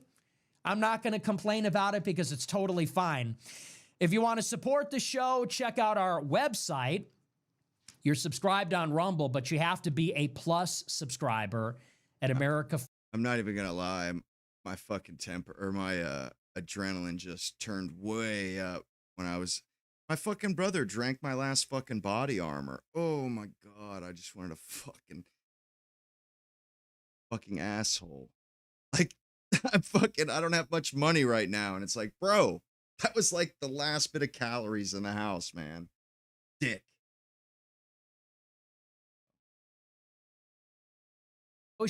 I was in there all day yesterday dropping bonus content. I think I wound up doing about an hour and a half of extra content in the group chat just today and yesterday, talking about everything. So if you don't want to wait for the show, like during the weekend, if you don't want to wait for my take, you got to get in the group chat because that's where all the best analysis is being How come posted. you guys don't just get in the group chat? So check it out. That's AmericaFirst.plus. Why don't you guys just pay the $100? Okay, with that, we are going to get into it. One other thing before we get into the show, I just have to say, very sad. Rest in peace to Oliver Tree. So heartbreaking. I thought it was a joke. Did you guys hear the news? No, sure didn't. Oliver Tree, who is like a dance music, I guess that's what it is, like electronic dance music artist, died in a helicopter crash in Brazil over the weekend. He's only 31 years old. Yeah, shit happens, bro. And he died along with some YouTuber and like a half dozen other people. And that's really a bummer. I was a fan. I posted that on Telegram. I posted it in my group chat, and everybody was saying, who's Oliver Tree? I'm like, Oliver Tree, alien boy? Hello? Life goes on?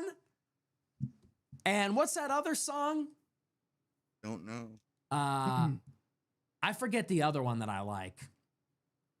There's a few other songs that I like. I was a big fan. I love his music. I love his music videos. I thought he was funny. He had the giant scooter. He had the bowl cut. And I like the songs. So that's a real bummer. That really sucks. I don't know why people still get in the helicopters. I don't know about you guys.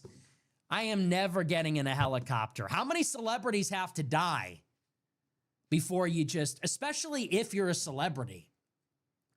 I understand if you're a civilian, you might think the coast is clear, but I feel like celebrities are dying in helicopter crashes like every few months. So if you're a celebrity, you just can't. Why are we still doing that? We got to stop. We can't be flying in helicopters anymore. I will never get in a helicopter. Kobe Bryant, Oliver Tree, Jim Croce. This is the last week that I'm streaming, Nick. Friday's the last time. That's it. That's it. I'm done with it.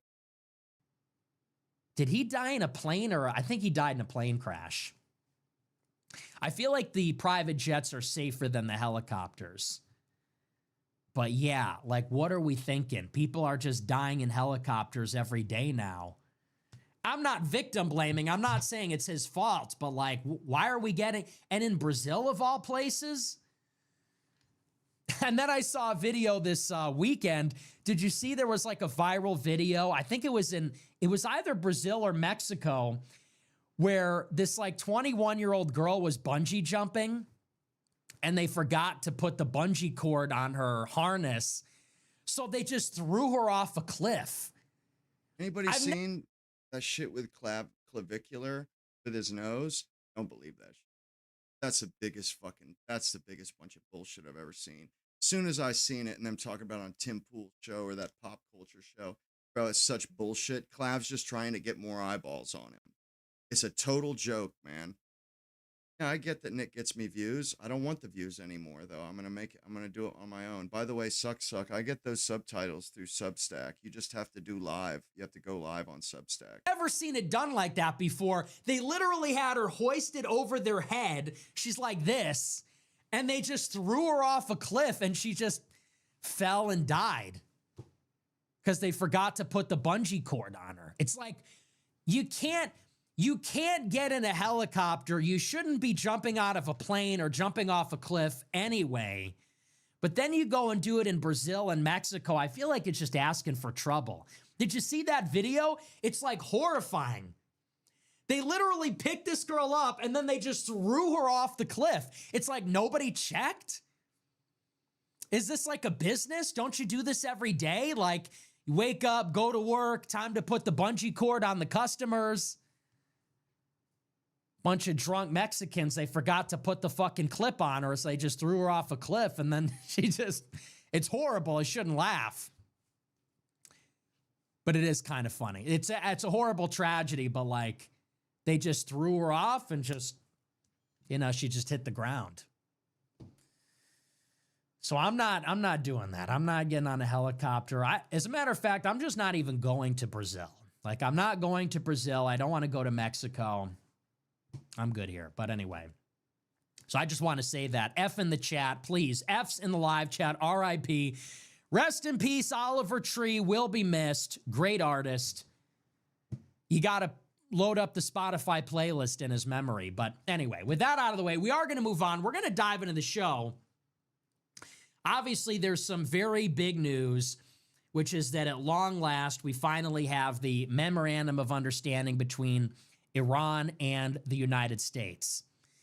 And there is so much to say about it because, like with everything else in this war, it's very ambiguous. And this has characterized the war from the beginning. The way that I would say it is the war is happening in reality, and at the same time, the war is being talked about in press releases and through the media. And what is interesting is that what is being said through press releases and in the media almost has no relation to what is actually happening in reality in the world. And what I mean by that is, how many times have we heard over the past 3.5 months that a ceasefire is imminent, that we have these advanced negotiations? How many times has Trump threatened to bomb Iran or annihilate their civilization? There has been so much deception about what exactly we are doing there, the number of casualties, the extent of the damage we're inflicting, the objectives in the conflict, what the strategy is. Everything has been up in the air. There's been a lot of deception and perception management. And so this Memorandum of Understanding is no different than everything else. There is this very thick and heavy fog of war that we have to actually parse through and figure out what is going on, what's happening in reality, what do the 3 or 4 major players want here, what are they saying, who's telling the truth here. We're going to have to break down all of it. So it was announced this weekend that finally, and this we know for sure, there is an agreement. Now, they're calling it a Memorandum of Understanding. This is different from a treaty because a treaty has to be ratified by the legislature. It's even different than an agreement. A memorandum of understanding is much more informal. It's more of an agreement in principle without a lot of specifics, and it doesn't govern all of the big issues. So what this really is, the way to think about it, is this is a formalization of the ceasefire that was already in place. Technically speaking, there has been a ceasefire between the United States and Iran since around April 8th. But that was never a written agreement. That is something that was announced by President Trump on Truth Social. It was acknowledged by the Iranian government and the intermediary which negotiated this, which brokered the deal, which was Pakistan. But there was never a written agreement. It was never signed. It was never ratified. So you have this very informal, let's say, a truce or a ceasefire. Now, this is being upgraded to what they're calling a memorandum of understanding. Now, this, as far as we know, is a written agreement, and it will be signed by both parties.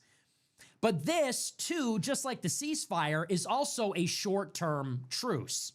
It extends the ceasefire by 60 days, and in particular, it governs the actual operational details on the ground, specifically as it pertains to military operations in Lebanon, in the Persian Gulf, what is happening in the Strait of Hormuz, Iran's closure of it, the U.S. economic blockade of the strait, as well as potentially some monetary transfers. Now, like I said, there is an agreement. Apparently, it is written, and it also has been signed. So there was all this talk over the weekend that an agreement had been reached, and they said it would be. I don't know about you guys, but man, I am so tapped out with this Iran shit. It could not be over it could not be over too soon for me. Like, I am done listening. I just feel tired of it. Be signed this week, which is, we're now in this week. It's going to be signed on Friday. Then it was revealed that the deal was actually already signed electronically.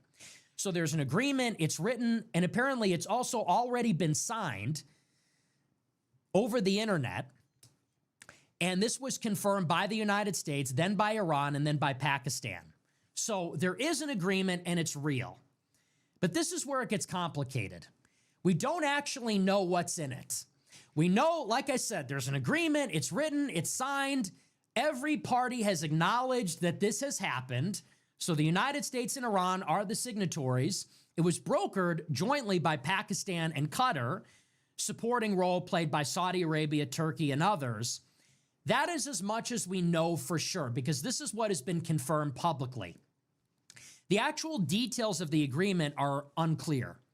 The text of the agreement has not been released. Now, we don't know when we're going to see it. There are some senior U.S. officials who have said that we will see the agreement within 24 to 48 hours. And that was said this morning.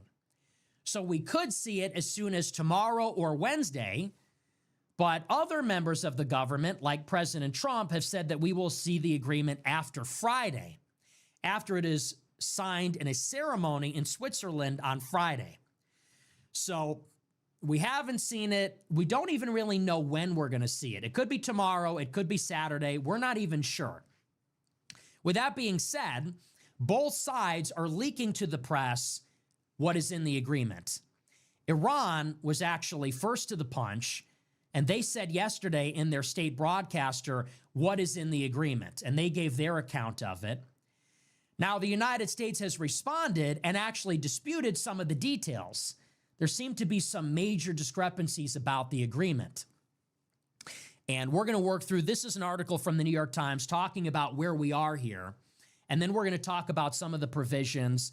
We'll talk about what the deal covers, what each side is saying about what the deal does, and we'll talk about who's right here.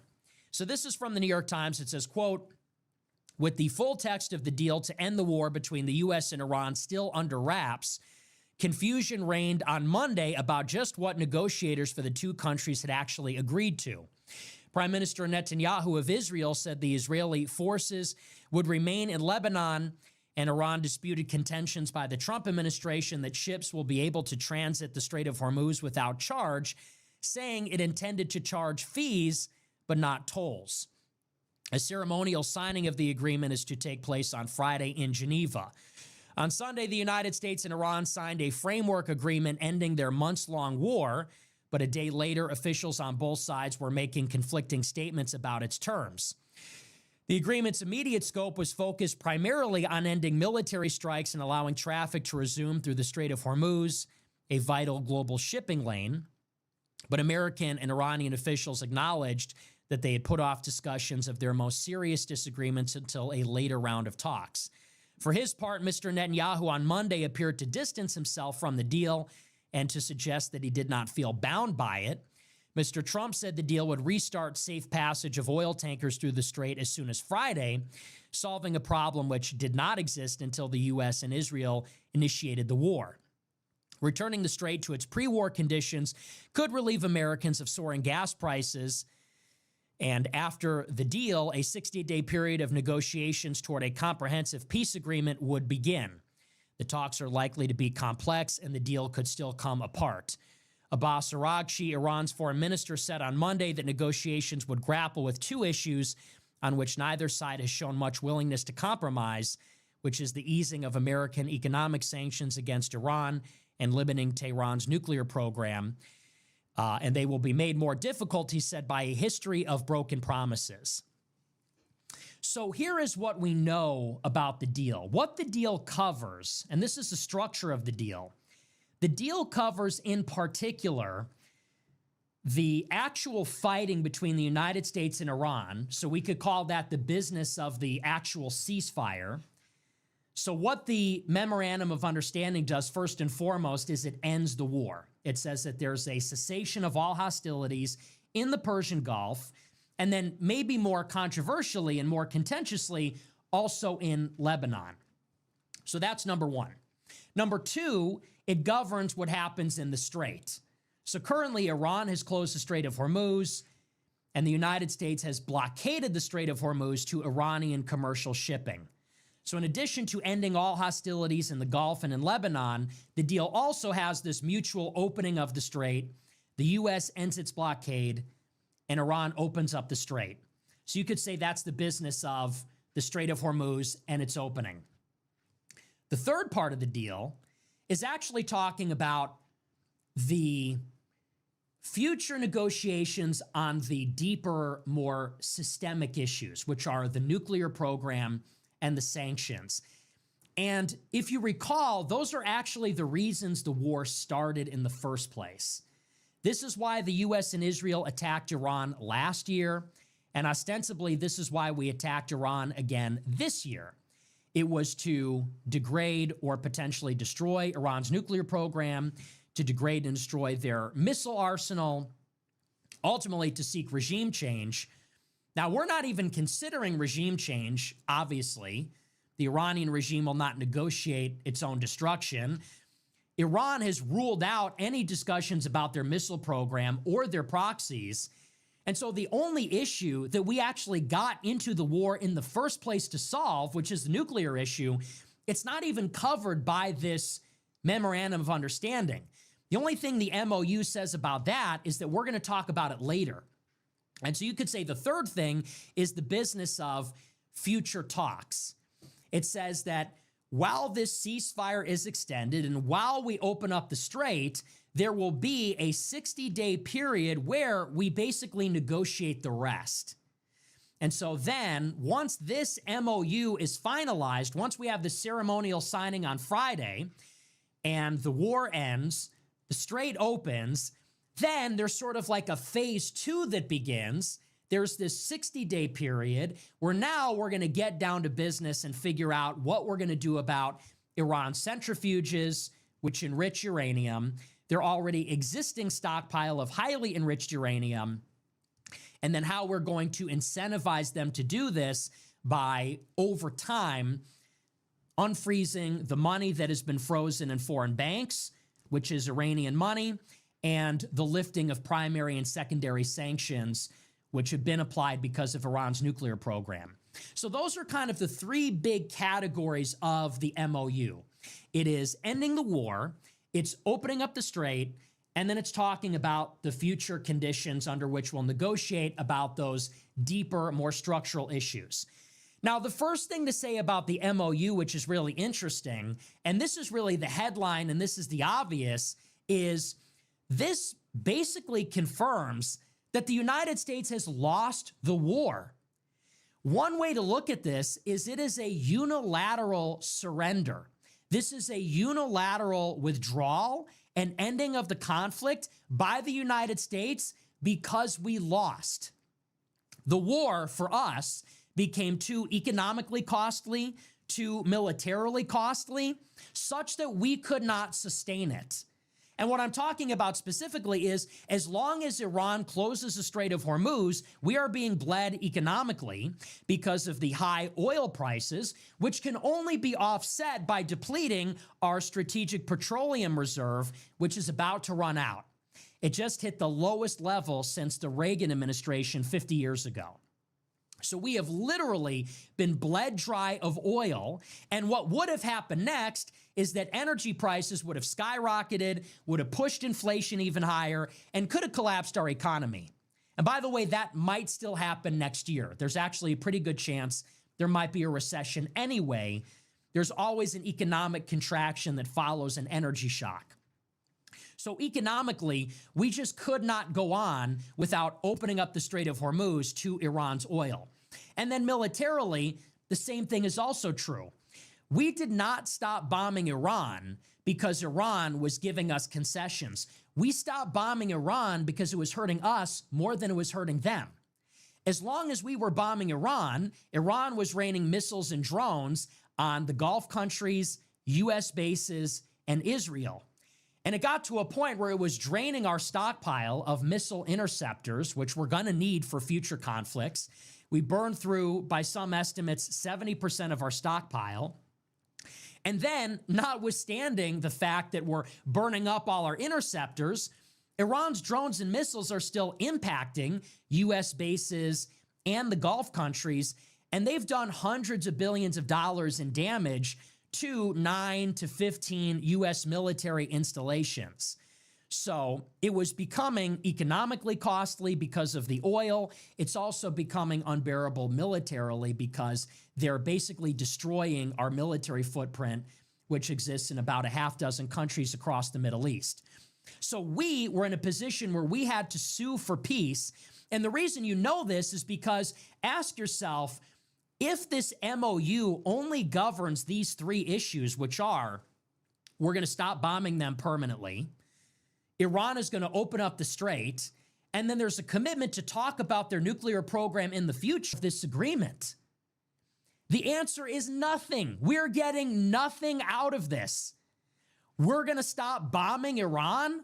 Well, that's good for Iran. We launched the war. We dropped 15,000 bombs on Iran. We killed their supreme leader. We sunk their navy. So not bombing them anymore, forcing Israel to stop bombing Lebanon, that's a win for Iran and Hezbollah because we initiated the hostilities. Opening up the strait, well, the strait was open before the war. The strait was open before the war. The strait has always been open. So what we got is we resumed what was already happening before the war. And then as far as future negotiations on the nuclear program are concerned, well, we were already negotiating a nuclear deal last year, this year. The Biden administration was doing it in 21 and 23. We were doing it in 2018 and 2019. So we can talk about commitments and promises, and there are these vague concessions that are being floated by both sides. But until you have a nuclear agreement, all you have are these talks, and we've been talking for 10 years. We've been talking longer than that. So what did we get out of it? Nothing. What we got out of it is a return to the status quo before the war. So we have secured nothing out of the agreement, even only when you're looking at the categories. But then it gets even worse when you talk about what is in the deal, what actually is in these specific categories. Like, for example, the Strait of Hormuz in particular. Not only Is Iran merely opening up the strait, which was open before the war started, but the strait is being opened under new conditions. Unlike before the war, now Iran is claiming formal and legal control over the strait. So one way to say this is that before the war, Iran was responsible for 4% of the world's oil exports. So they controlled 4% of the world's oil because that is the oil that they produced and exported. And so whether they constrained their own supply, you could say that they had control and influence over 4% of the world's oil. Well, the Strait of Hormuz has 20% of the world's oil moving through it every single day. If Iran is now claiming that they legally and formally control that waterway and they reserve the right to close it completely or selectively, if they're claiming they have the right to demand that all shipping has to get permission from the IRGC and maybe even pay a fee or a toll to get access to the strait, that means they've effectively annexed the strait and they've taken control over 20% of the world's oil.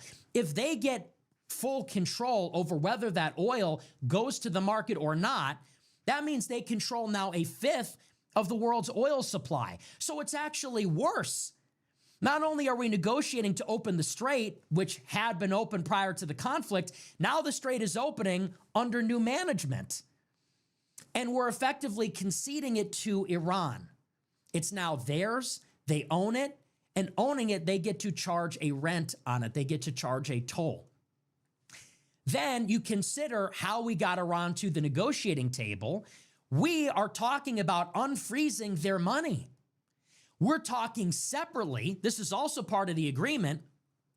In order for them to even negotiate with us and come to the table, we talked about, one, unfreezing their frozen assets, which are being held in foreign banks. And then separately, we're also talking about a fund, which is much bigger than that, created by the Gulf countries, which will subsidize the reconstruction of Iran's country to the tune of $300 billion. So think of it. We're getting nothing, even when you consider the categories. The deal is we're going to stop bombing you. The strait will be opened like it was before, but also you now own it. And in order for us to get the privilege of you giving us the oil that we were already getting and you making money off of it, we're also going to pay you. We're going to unfreeze $25 billion in previously frozen assets, and we're going to put together a consortium of Gulf countries to fund your reconstruction to the tune of $300 billion. What do we get out of it? Well, we get the promise that in 60 days, Iran might talk to us about limiting their nuclear program. That's what we get. So in reality, we're not bombing them. In reality, they control the strait. In the future, they've promised us they might put some restrictions on their nuclear program, which, by the way, they're keeping. So we get nothing. We get nothing out of this. Think about everything that has happened over the past 100 days. You've got more than a dozen dead Americans, hundreds injured, tens, maybe hundreds of billions of dollars in damage to U.S. bases and other military facilities in the region. We've probably spent something like $100 billion on the actual fighting itself, the carrier strike groups, the interceptors, the 15,000 airstrikes. The actual price tag of it maybe was $100 billion. Then it's the cost of replenishing the Strategic Petroleum Reserve. Then it's the cost to our economy. And in the end, what did we actually accomplish? What we set out to achieve was regime change, destroying their missile production capability and stockpile, destroying their drone production capability and stockpile, getting the highly enriched uranium out of the country, destroying their nuclear centrifuges. We achieved none of that. And if anything, you could say at best, we're going back to the status quo. In reality, it's slightly worse. So this is a conflict which may have cost us something like $1 trillion when all is said and done. Certainly it's in the hundreds of billions of dollars. in the long run, it might be up to $1 trillion. We achieved 0 of our war aims. And in reality, Iran has actually gained something. So to me, this is really the big picture. This is the headline. Before you even get into, and we will, we're going to talk about how we got here. We're going to get through some of these discrepancies and what will happen. Let's just say, even in the best case scenario, we have this memorandum of understanding. It ends the war. It paves the way for future negotiations. We'll see what happens with that. Forget about the rest. If this is the deal, on its face, we lost. We lost. And they're going to spin it, and the administration is going to finesse this, and they're going to do these semantic tricks to try to convince you that Iran isn't really getting what they got. But there's no way around it. This was objectively a strategic defeat. It's a rout. It's unambiguous, undeniable. It's not up for debate. We just lost the war. And how else would you say it? We went into it on February 28th. Trump said, we want regime change. We're going to destroy your missiles. We're going to destroy your nuclear program. We are going to open up the strait. None of this has happened. We're suing for peace. We're bribing Iran to make an agreement. And unilaterally, we're pulling out. We lost. But I do want to get into some of these specific provisions. So let's talk about these different categories. Now, what are the actual terms of the agreement? This is where it gets a little bit tricky because there's some disagreement. What has been reported by the Iranian side is this. And we're going to start with Iran because they were the first ones to actually leak the details through their state broadcaster. Then we'll talk about what is in contention from the U.S. side. So what Iran says is in the agreement is as follows. It is a permanent ceasefire, an end to hostilities on all fronts, which means the Persian Gulf, but also in Lebanon. So Iran is telling us this memorandum of understanding, it means the war between the U.S. and Iran is over, but also the war between Israel and Hezbollah is over also. It means Israel cannot bomb Lebanon anymore. That's a really big deal, and we'll get into that. That's a huge part of this. That's number one. Number two, it says that the United States will end its blockade, its economic blockade of the Strait of Hormuz, and Iran will open the strait to commercial shipping. They say this will happen after the signing ceremony on Friday, and it will happen simultaneously, meaning the U.S. blockade will end at the same time that Iran opens the strait. Now, this next part is in contention. Iran says that in the future, the Strait of Hormuz will be governed by them and Oman. So Iran and Oman will determine how and under what conditions ships will be able to transit the strait. Now, they say that in this 60-day period when these other negotiations are happening, they will not charge a toll or fee. However, Iran says that after that 60-day period expires, they will begin to charge fees or a toll. Now, Iran is calling this an environmental fee, a service fee, an insurance fee. In reality, it's a toll.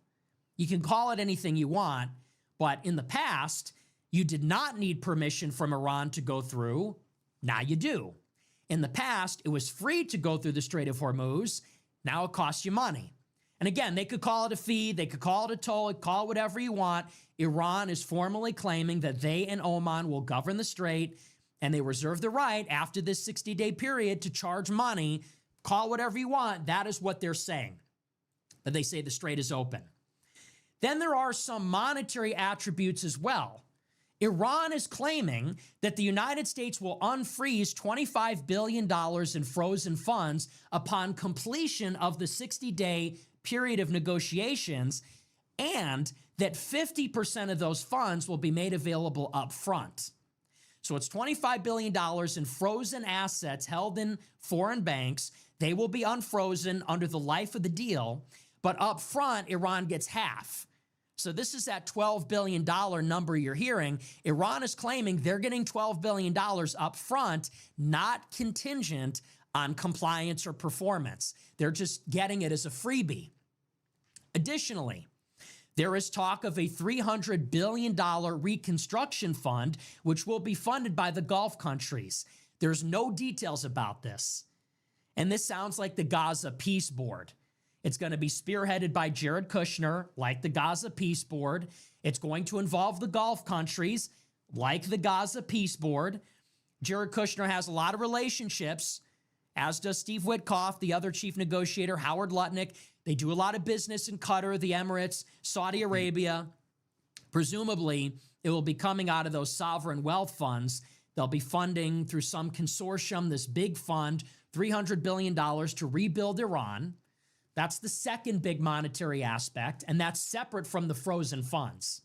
You got $25 billion in frozen funds, which belongs to Iran. It's technically Iranian assets. They're just getting access to it. Then on top of that, man. Separately, you have a $300 billion reconstruction fund being funded by the Gulf. Thirdly, the United States is giving sanctions waivers on all Iranian oil. So Iran is going to be able to now sell their oil without being sanctioned by the United States. Now, all the other primary and secondary sanctions remain in place, but they don't apply to Iran's oil because the U.S. wants that oil to hit the market. We don't care if Iran makes money off of it. We're going to let Iran make money off of their own oil because we need the supply to increase so the price can go down and stabilize. So those are some of the big things that the United States is giving to Iran. Unfreezing the money, $300 billion reconstruction fund, waivers so they can sell their oil.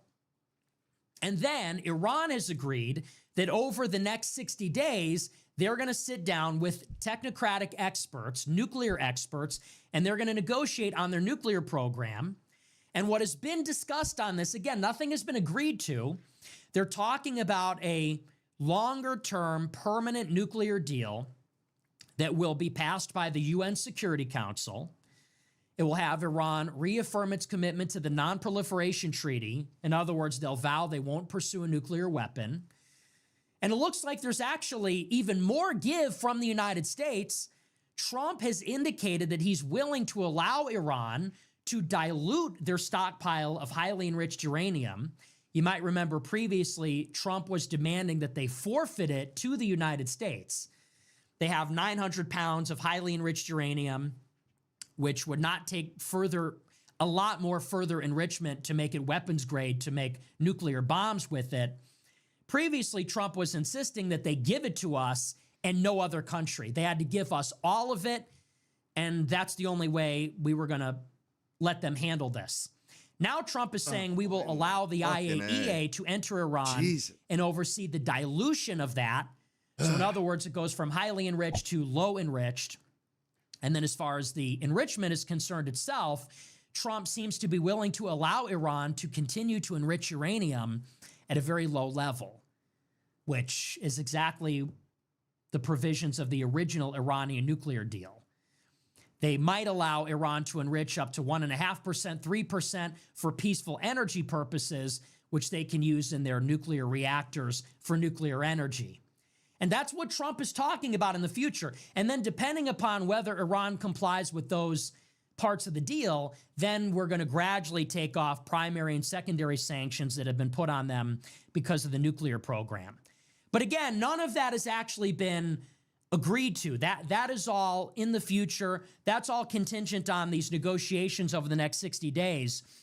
But there's no agreement on any of that. There's actually no concrete commitment on either side to any of that. So I don't even really consider that part of the deal because it really means nothing. So this is what has been said by Iran.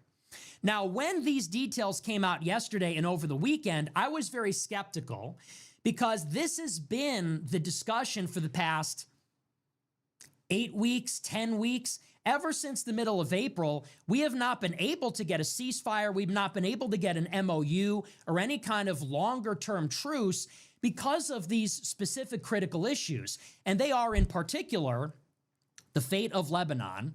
Whether Israel will stop bombing Lebanon is a huge problem. Whether Iran is going to charge tolls in the Strait of Hormuz. Because again, there's all this talk about opening the Strait of Hormuz, That's not really in contention. What's in contention is under what conditions. Iran is willing to open up the strait, but they want to own it and profit from it. The United States wants them to open up the strait and just let everybody go like it was before the war. So if Iran is claiming that they control the strait and they reserve the right to charge money, again, you have to question, did the United States back off of its demands? And then the conditions under which the money will actually be dispersed, because this is also very central to the agreement. What Iran is looking for in general is they want sanctions relief and they want cash up front.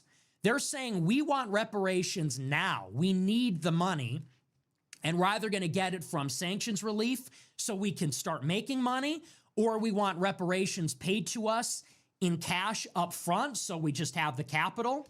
And they don't necessarily care under what form it is, whether it's cash transfer from the Gulf or the United States, or it's unfrozen assets, or it's reparations, whatever you want to call it. But they want the money up front, and then they're going to do what we want them to do. That is in general what Iran's position has been. The United States has always insisted you're not getting cash up front. You're not getting sanctions relief up front, because those are the only means we have to ensure compliance. So rather, we would like to see sanctions relief cash conditioned upon their performance. In other words, if you hold up your end of the bargain, gradually we will give you money in some form. Gradually we will repeal the sanctions. Gradually we will disperse the frozen assets. And that's the only way, of course, that we can ensure Iran is ever going to hold up their end of the bargain and keep their commitments. So that's also been very contentious. It's not necessarily that Iran will get its money, that they will get sanctions relief. It's a question of when and how. So like I said, this is what Iran said the deal is. Iran and Pakistan are saying it's a ceasefire on all fronts, including Lebanon. Iran is saying we get $12 billion up front. Iran is saying we control the strait and we're going to charge a fee outside the 60 days. Now, the United States has disputed every single one of these things. The United States has said we are not giving Iran a cent until we actually see performance. And Vice President J.D. Vance did all the morning shows today, and he said, no, Iran is not getting any money. He said if they choose to comply with the agreement, then they can have a relationship with the United States where they can prosper. He said, but in other words, no, they're not getting any money unfrozen. No, they're not getting the $300 billion unless and until they open up the strait and they actively engage in nuclear negotiations. So they're disputing that monetary aspect. Trump administration also says, no, they're not charging a toll. The administration insists it's going to be freedom of navigation, meaning they don't need permission from the IRGC. They don't need to pay a fee to go through the strait, which of course Iran has said the opposite. And then the big one, the last one, is that the United States is saying Israel is not even part of this agreement. So they're not saying that there isn't a ceasefire in Lebanon. They're saying a ceasefire in Lebanon is just not even a condition of the agreement at all. They're saying we're agreeing to a ceasefire in the Persian Gulf. Lebanon and Israel is a separate issue. And they're saying this basically because they have to, because Israel refuses to be bound by the agreement. Ever since the agreement was announced, the Prime Minister of Israel, Netanyahu, has come out and he said, we are not bound by the agreement. We don't agree to a ceasefire in Lebanon. And as a matter of fact, we're going to keep going in Lebanon. So they're saying, like, look, we're not a party to it. We don't agree anyway. And not only do we not agree, we're going to do the opposite of what the agreement says. And that may be the biggest contention of them all. But so these are the major discrepancies. And this is why you have to wonder, is there an agreement? There is, in principle, I guess in reality, there is a text somewhere, like they signed something, so something exists with words on it. But is there agreement? There may be an agreement, But is there agreement between the two sides? Have they agreed to the same agreement? Have they agreed to the same text? That's the question. And right now, there are some major discrepancies. Now, once again, it has been said that the deal was signed yesterday. However, if the deal was signed, meaning that both sides reviewed the same text and signed confirming they agreed to it, why then are there these discrepancies? Iran came out yesterday and they said the deal was one thing, and J.D. Vance and President Trump have both come out today and said the deal is something else. So how do you account for these discrepancies? You have to wonder, was it actually signed? Or are they going to really sign it on Friday? If they signed it, why is there all this confusion? Now, the administration is telling us one reason. The administration says Iran is lying. They say because Iran is misrepresenting the deal to try to appease their domestic constituency. In other words, the Iranian people want a very good deal. If the Iranians come across like they got a bad deal, maybe the people are going to revolt against the IRGC-led government. So the Trump administration is saying the Iranian government has to lie and say they're getting a better deal than they really got to appease their population. But that doesn't really track. And the reason that doesn't track is because what will happen is after Friday, we're going to know who's lying. You know, whether Iran is charging a toll or not, I mean, eventually we're going to see whether they're charging money. Whether Israel is bound by this agreement, again, we're going to see. If Israel keeps bombing Lebanon, then obviously they're not bound by the agreement. And if Iran adheres to it anyway, then they lied. But if that sabotages the agreement and Iran pulls out and closes the strait, then obviously it was us that was lying. So for the United States to say that Iran is just misrepresenting the details, they're lying about it, they just want to get their people on board, well, you know, sooner or later, the people are going to realize what's really in the agreement. So how efficacious would that really be? On the flip side, Iran is saying the same thing about us. You could equally say, if the United States is going out and saying, like Vance on the morning show and Trump on True Social, if on our side we are saying we didn't give Iran any money and we're not going to let them charge a toll, could they not say the same thing about us? What if the Trump administration is lying about this to save face on our end? We're the ones that need a quick ceasefire. We're the ones that need the oil. We're the ones that want to draw down the conflict in Iran so we could ramp it up in Cuba, so that we could focus on the midterm elections, we could get inflation under control. So who's to say the United States isn't lying? Haven't we been the ones lying all along about everything, about all of it? About like literally every single issue in the state of negotiations and bluffing about annihilating their civilization? And here's a perfect example. I would bet that after the 60 days expires, Iran is going to charge a toll on the Strait of Hormuz. And I would bet you that they're going to call it something other than a toll. And I would bet you that the United States is simply going to either lie that this is happening at all, because we've seen it happen, or they're going to say, well, it's not really a toll, it's actually a fee, it's something else, because this is what the Trump administration does. And we know that because they did it yesterday. Pete Hegseth went on the morning shows yesterday, and they asked him, they said, so what's going on with the agreement? And Pete Hegseth said, well, we control the Strait of Hormuz, and the Strait of Hormuz is open. And the interviewer said, so you got an agreement to open up the strait, which is already open because we control it? It doesn't make any sense. And actually, that's been the line from the administration since the ceasefire. If you look at the tanker traffic, the strait has been closed. We have literally just been lying, and the government has been insisting that it is open. I mean, they've just simply been lying and in denial about this. So if there are discrepancies, and the discrepancies have emerged because one party of the agreement is lying to their own people to save face, I don't think it's Iran. It's probably the United States. But let's talk specifically about these discrepancies. I actually think that these don't matter too much. I think it is very likely that our side is lying. And I also don't think it matters at all.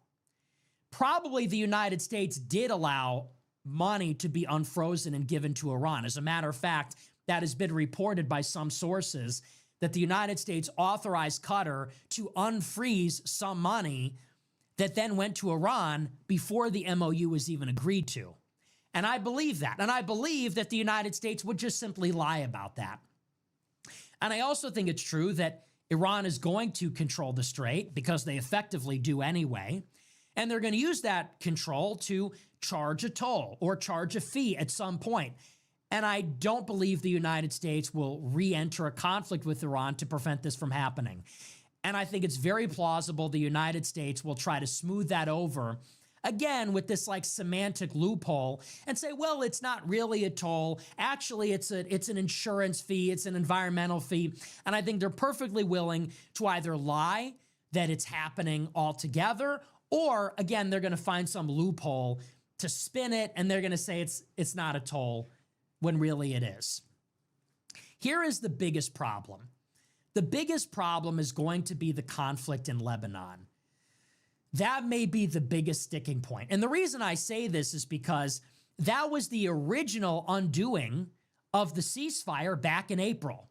You might remember that when the actual hostilities between the United States and Iran effectively ended 2.5 months ago at the beginning of April, that original ceasefire, the terms were that we would stop bombing Iran as long as Iran opened up the Strait and then negotiated on their nuclear program. As a matter of fact, that original ceasefire agreement in April is identical to this one, because this is realistically the same thing. In April, Trump announced, we're going to stop bombing Iran, they're going to open the Strait, and then over the next 2 weeks, we're going to talk about nukes. This deal is virtually the same. We're saying there's a ceasefire. Iran is going to open up the Strait. We're going to end our blockade. And then over the next 60 days, we're going to negotiate on the nuclear program. The only thing that has changed is we've actually given more. We've actually, in concrete terms, given financial commitments to put together this reconstruction fund, unfreeze this money. Potentially, we've already unfrozen some of the money and given them cash. That's the only difference. But if you recall, in that original ceasefire in April, Iran never opened the Strait. That's why we're where we are today. Iran never opened the Strait, going back to the beginning of the war and continuing even through the so-called ceasefire in April. And why did Iran not open the Strait?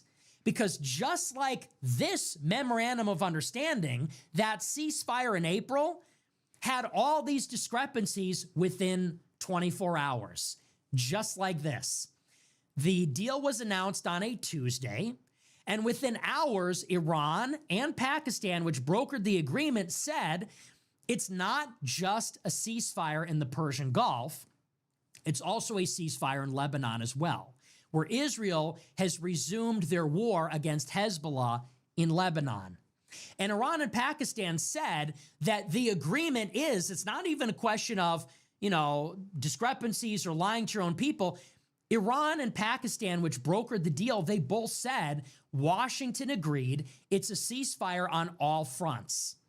So they're not making that up. They didn't add that after the fact.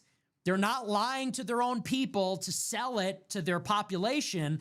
No, both Pakistan and Iran said back in April, Washington agreed it's a ceasefire everywhere. And if there's not a ceasefire everywhere, then there's no deal. And that's exactly what happened. Iran and Pakistan insisted, if you can't get Israel to stop attacking Lebanon, if you can't get a ceasefire on every front, then you're in violation of the deal. And if you're in violation, then we're not holding up our end and we're keeping the Strait closed. And that's what happened. As soon as the deal was announced, Iran closed the Strait again, and the Strait has remained closed up until this day. Now, what does this tell us? It tells us that Iran, as well as Pakistan, the mediator, and Qatar, take this very seriously.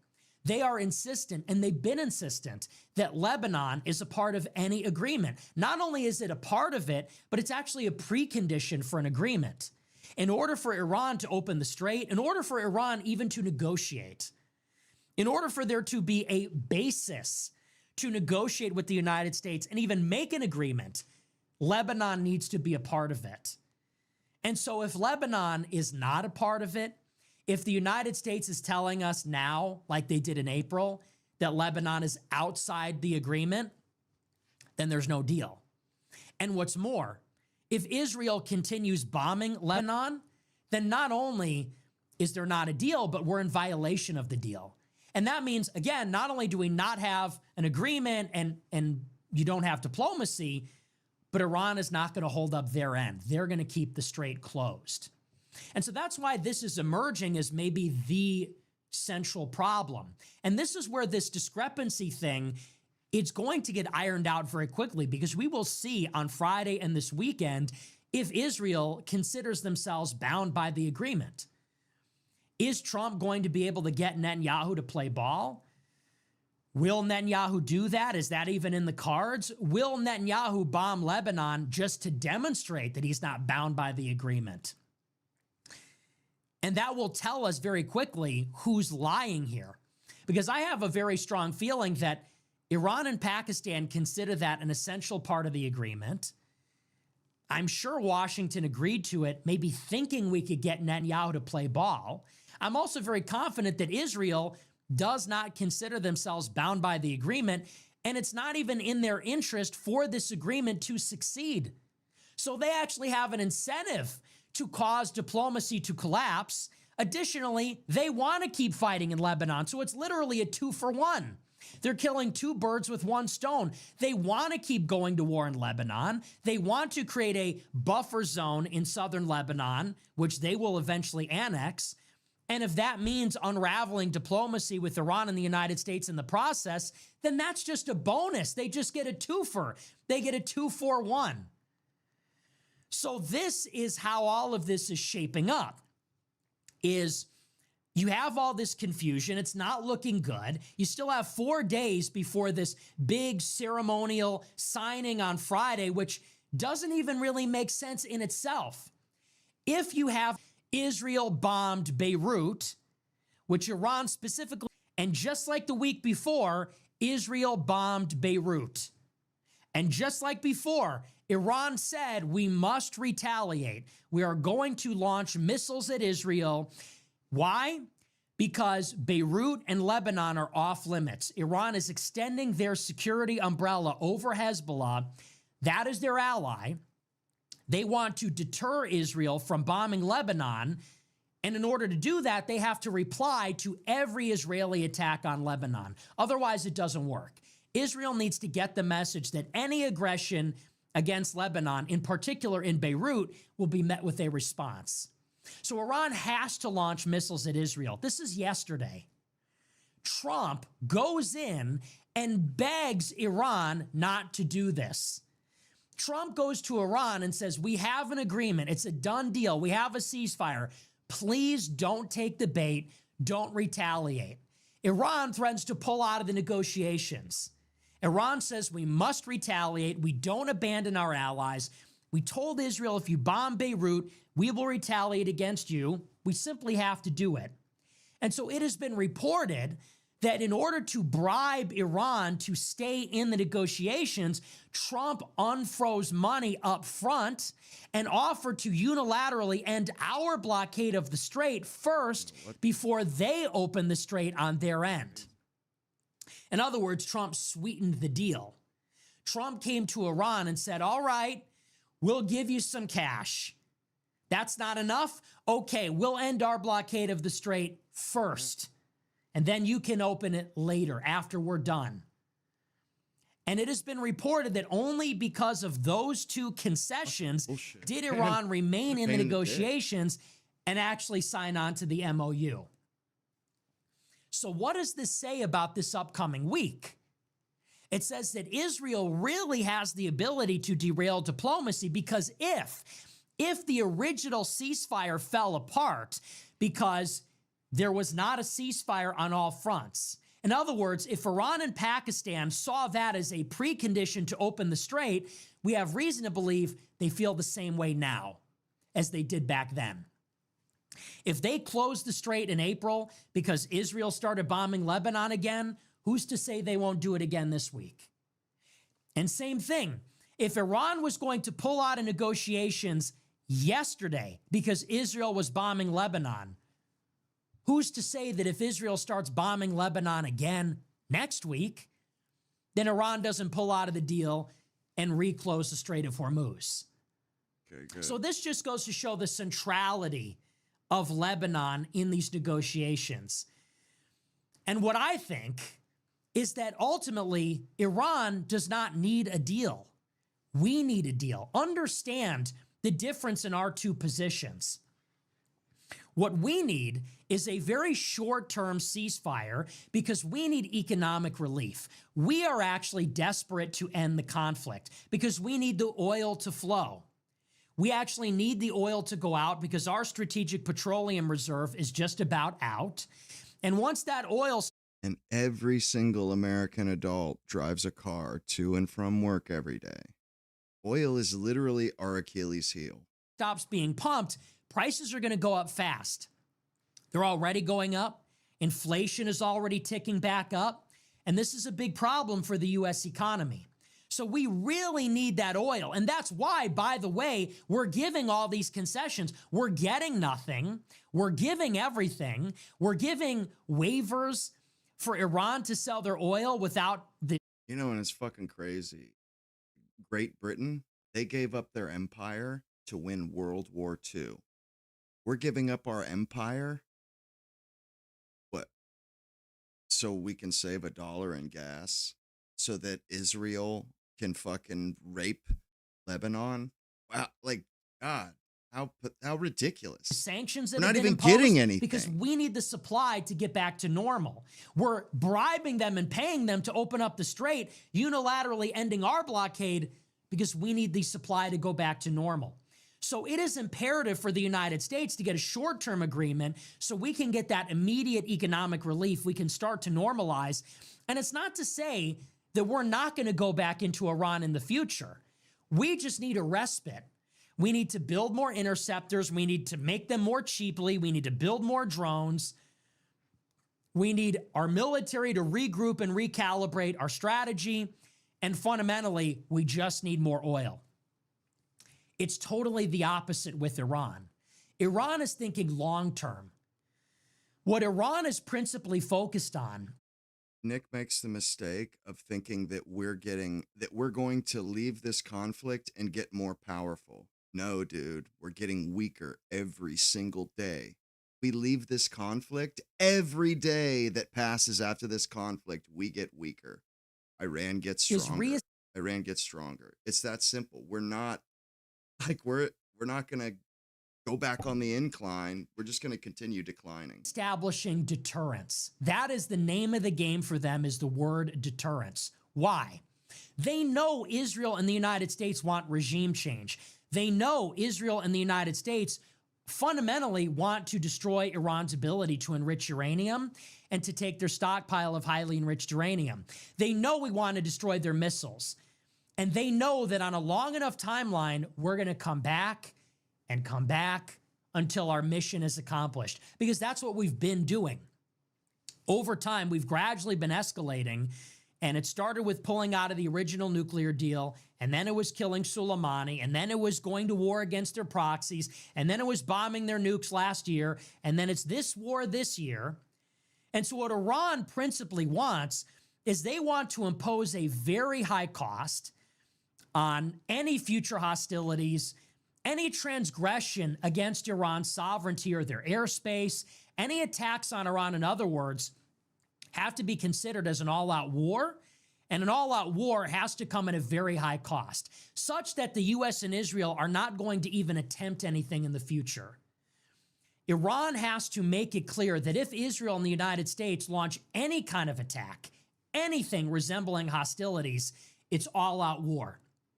Strait is being closed, Gulf countries are being attacked, missiles flying at U.S. bases, and the whole world needs to know, A war like that is going to be very costly for everybody, so people should just steer clear. So Iran has said, look, we don't actually want to normalize relations. We don't want to integrate. We don't actually necessarily even need a treaty. We're not interested in that. What they are interested in is making sure that in the long term, the U.S. and Israel will not mess with Iran. And a treaty does not guarantee that, because treaties get ripped up and violated all the time. Iran doesn't trust the United States. Iran does. Why would they make a treaty with a declining power that in a year from now, they'll be able to get a better deal? Why the fuck would they do that? And why would they intermingle and assimilate their economy with ours when our hegemon and our economy ruling the roost is over, literally, with this conflict? After this, Iran is going to turn around, join forces with Russia and China, and literally turn us into the pariah. They're going to be the next great thing, Russia, China, and Iran. So why would they assimilate with us? They're fixing to show us up and make us moot and make, our economy basically ineffectual. It's not going to be like it has been in the past. So no, they're fixing to turn us into the pariah of the world with sanctions. Doesn't trust Trump. Iran doesn't trust Israel. And so we could have MOUs and treaties and agreements and everything. Trump pulled out of the JCPOA. We violate ceasefires and agreements all the time. So does Israel. Iran is not interested in that. And Iran actually doesn't need any short-term relief. They just got bombed 15,000 times. Their supreme leader got killed. Their navy got sunk. They're sort of in this, okay? They're in it to win it at this point. And they're not going to come to the table and make some paltry agreement so they could get $12 billion. What they are fighting for is to make sure that the U.S. and Israel are deterred from ever considering meddling in Iran's affairs in the future. They want the U.S. to leave the Middle East. They want the U.S., Israel, and the Gulf countries never to consider a revolution in Iran through the intelligence agencies, never to consider another decapitation strike, never consider airstrikes on Iran's nuclear complex. They want to make it clear that Iran's airspace, its territory, war is off limits, it's too costly. So once we understand this, you realize it is the United States which needs a deal. Iran doesn't. Now, why might Iran make Lebanon the center of everything? Because what this does is it creates division in our coalition. Once you understand that Israel is driving everything in the region, why are we at war? Why is the United States bombing Iran? It's because Israel wants regime change in Iran. That's why Iran needs nukes. And nukes are why the United States ever got involved in the first place. It is October 7th, which became Israel's pretext that they rolled into a conflict in Gaza, in Lebanon, in Yemen, in Iraq, in Syria, ultimately in Iran. This is why we are where we are in the first place. Once you understand Israel's central role, you realize that Iran will never truly be safe. They will never deter U.S. and Israeli aggression until they isolate Israel from the U.S. and the Gulf countries. And so you wonder, maybe this is the strategy. If Iran conditions a short-term ceasefire on a ceasefire in Lebanon, then what this does is it puts Trump in a position where he has to force Israel to do something against their interest, which Israel's never going to do. And if Israel disobeys and defies the United States, it means that it is no longer Iran which is inflicting the economic pain on the United States. It's actually Israel. We are being hurt because of these high oil prices. If the war starts up again because the peace process unravels, it is us that has to spend the money to keep the carrier strike groups in the Arabian Sea.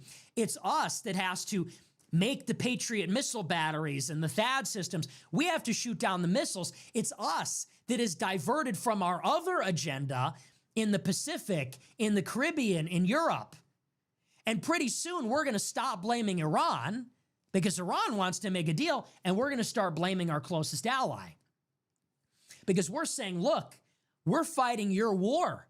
We're fighting the Gulf countries' war at a very steep political, economic, and military cost. It didn't work out. There are no more military options. The Republican administration might not survive this. The U.S. economy might not survive this. So we need to get out of this. Are you now telling us you won't let us extricate ourselves from this detrimental war that we're fighting on your behalf because you insist on fighting the separate war on your own terms? Pretty soon, it puts Israel and the United States at odds because it puts our self-interest in contradiction with theirs. We need to get out, but the only way to get out is for Israel to stop their war in Lebanon. But they need to fight their war in Lebanon and against Iran at any cost. So now it creates enmity between Israel and the United States, and in particular between Netanyahu and Trump. And you can see this playing out in real time, where this previously rock-solid relationship, where Netanyahu visits the White House 7 times in 1 year, and we're authorizing a new MOU on Israeli foreign aid, and we have this National Defense Authorization Act provision where we're bringing our intelligence and military operations together under one roof. Now, all of a sudden, Trump and Netanyahu are fighting in public in the press every day. You almost wonder if the goal of making Lebanon the poison pill in the agreement is to create animosity between the U.S. and Israel. And I would say between Israel then and the Gulf countries. Because let's entertain the scenario where Friday arrives. You have your big signing ceremony with all the pomp and circumstance, and it's a big deal, and the strait is open and the blockade ends, and we enter negotiations with Iran. Let's say that Israel engages in Lebanon, and they almost have to, because Israel will say, we are not bound by outside agreements that we're not a party to. Moreover, we reserve the right to defend ourselves. It's our periphery. It's our northern frontier. It's our northern border. And so they might do a symbolic strike just to demonstrate we have freedom of operation in this theater. It's our border. It's our enemy. It's our northern communities that are under attack by Hezbollah rocket fire. So actually, we reserve the right to bomb them at any time. That in and of itself is self-defense. Now, let's say they do that. Let's say Iran and Pakistan say the deal is off and Iran reimposes the closure of the strait. Well, then it's effectively Israel's fault that we don't have diplomacy. Now, it's not to say that we never get an agreement out of Iran, but it does mean that once again, the deal falls apart, and maybe it's another 2 weeks. Maybe it's another month. Maybe it's another 60 days. However much longer it goes on, and whatever it costs us, the responsibility of that falls on the shoulders of Netanyahu and Israel, just like it did in April. And so I'm almost starting to suspect, and I said it even back then, is this a poison pill by the Iranians? Because they know Israel will never stop in Lebanon. And so if they make Israel stopping a precondition to an agreement, they've effectively foreclosed on the possibility there'll ever be a ceasefire. But when you realize that they don't need one as bad as we do, then you realize maybe that's by design. Maybe they're intentionally sabotaging the agreement so that Israel is scapegoated and isolated from the United States. And if that happens, if you have a contentious relationship between the U.S. and Israel, that may be the ultimate guarantor of Iran's long-term security. Because again, as we've said over and over and over again throughout the conflict, the United States actually does not have some great strategic imperative in toppling the Iranian government. As a matter of fact, it's the opposite. What we want is stability in the Middle East. We want balance. We want stability. We don't want Iran to become a failed state. And the prospect of a regime change is just not feasible. It would involve ground operations, the biggest special forces raid in history. Who even knows if it's possible at all So toppling Iran's government is not really something that is even an imperative for us. Maybe it's on the wish list, but it's not an imperative. What we need is a reasonable assurance that they will not pursue a nuclear bomb. You can achieve that without toppling the government. Israel, on the other hand, in contradistinction, it's the opposite. They want to topple Iran's government. That is why Iran has this nuclear threshold status. That nuclear threshold status is a justification for Israel to attack Iran and bring the United States into the conflict. So once you understand this, you realize this triangulation. Iran doesn't need a deal. We do. Israel needs to fight this war in Lebanon. That makes it impossible for us to have a deal. We blame Israel for not having a deal. It isolates Israel from us. Israel is the country that wants to destroy Iran. We don't. But Israel can't destroy Iran without us. So separating Israel from the United States is the only way that Iran gets their long-term interest, which is deterring a coalition war against them to topple their government. That might be the way to solve the puzzle for them. So all of this is theoretical. I just want to clarify this. This is just a disclaimer. Everything that I'm saying right now is speculative. What is so difficult about analyzing the situation is we really have no idea who is telling the truth here, because there's discrepancies between all three sides. There's discrepancies within this deal, and one side is lying. Iran is saying certain things that are mutually exclusive with what we are saying. We are saying they're not going to control the strait. They're saying they are. They are saying Lebanon is part of the ceasefire. We are saying it isn't. So somebody's telling the truth and somebody isn't. Now, you could say Iran is pandering to their own people. You could say we are pandering to our people. We're both engaged in some degree of face saving. Then you bring in Israel. You have this apparent feud between Trump and Netanyahu about whether Netanyahu will stop bombing Lebanon. Is that even real? Or is that in itself a form of signaling and posturing? Do Trump and Netanyahu really have a difference of opinion? Or is this a good cop, bad cop routine? Is it that Israel is attacking Iran as an extension of us, and then we don't get blamed for it because we say that we're estranged from them? Well, if Israel attacks Iran, hey, you know, we had nothing to do with that. We told them not to.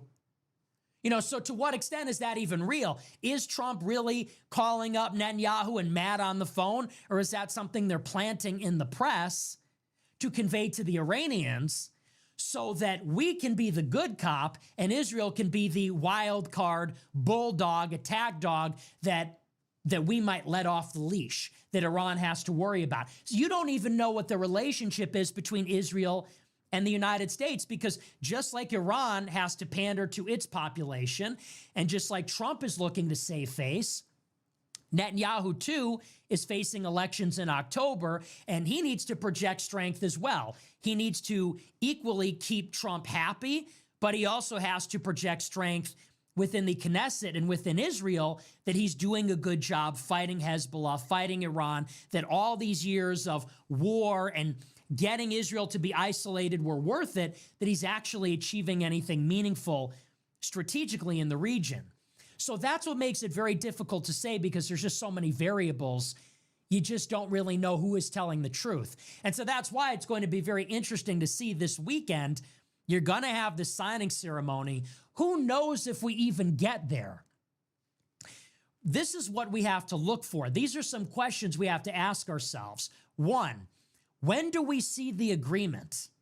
Because like I said, we might see it tomorrow. We might see it Wednesday. We might not see it until Saturday. Why? Very weird, because apparently it has already been signed, and yet they're hiding it. So why hide it away? We need to see the agreement. We don't even know when that's going to happen. Two, do we even make it to the signing ceremony? If already there's these discrepancies between Washington and Tehran, and Netanyahu is publicly saying, I'm going to violate the deal, do we even get to Friday? Let's say we get to Friday, we see the text of the deal. Will be very interesting to see what's in it. Then it's a question whether Israel will be constrained by it. And if they violate the deal, if they go against the ceasefire that has been imposed on them by the agreement, what happens then? Does Iran close the strait? I think they do. And then what does the United States do? Are we bombing them again? These are the questions we have to ask. It's going to be a very interesting week. So we'll be looking tomorrow and Wednesday if we see the agreement. Friday, we'll be looking to see if they sign it. All throughout the week, we'll be watching Lebanon very closely and seeing if they're going to get hit by Israel. Now, on the ceasefire in Lebanon, what are we looking for? So right now, Israel has resumed their bombing of Lebanon. Realistically, they've been bombing Lebanon for like 2.5 years uninterrupted. Nominally, there's been a ceasefire since roughly November of 2024, but Israel has violated that ceasefire thousands of times, basically every single day since that happened. And then once the war with Iran started, they just escalated. And they've once again been carrying out large-scale operations in southern Lebanon mostly. They've invaded on the ground, and they're carrying out an air campaign. Now, Israel has already said they're not withdrawing on the ground. Here's a question.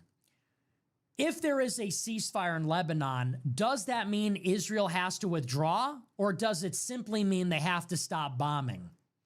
Because almost certainly they're not going to withdraw. So if they're not withdrawing, and that is the expectation of Iran and Pakistan, then you don't have a ceasefire and you don't have a deal.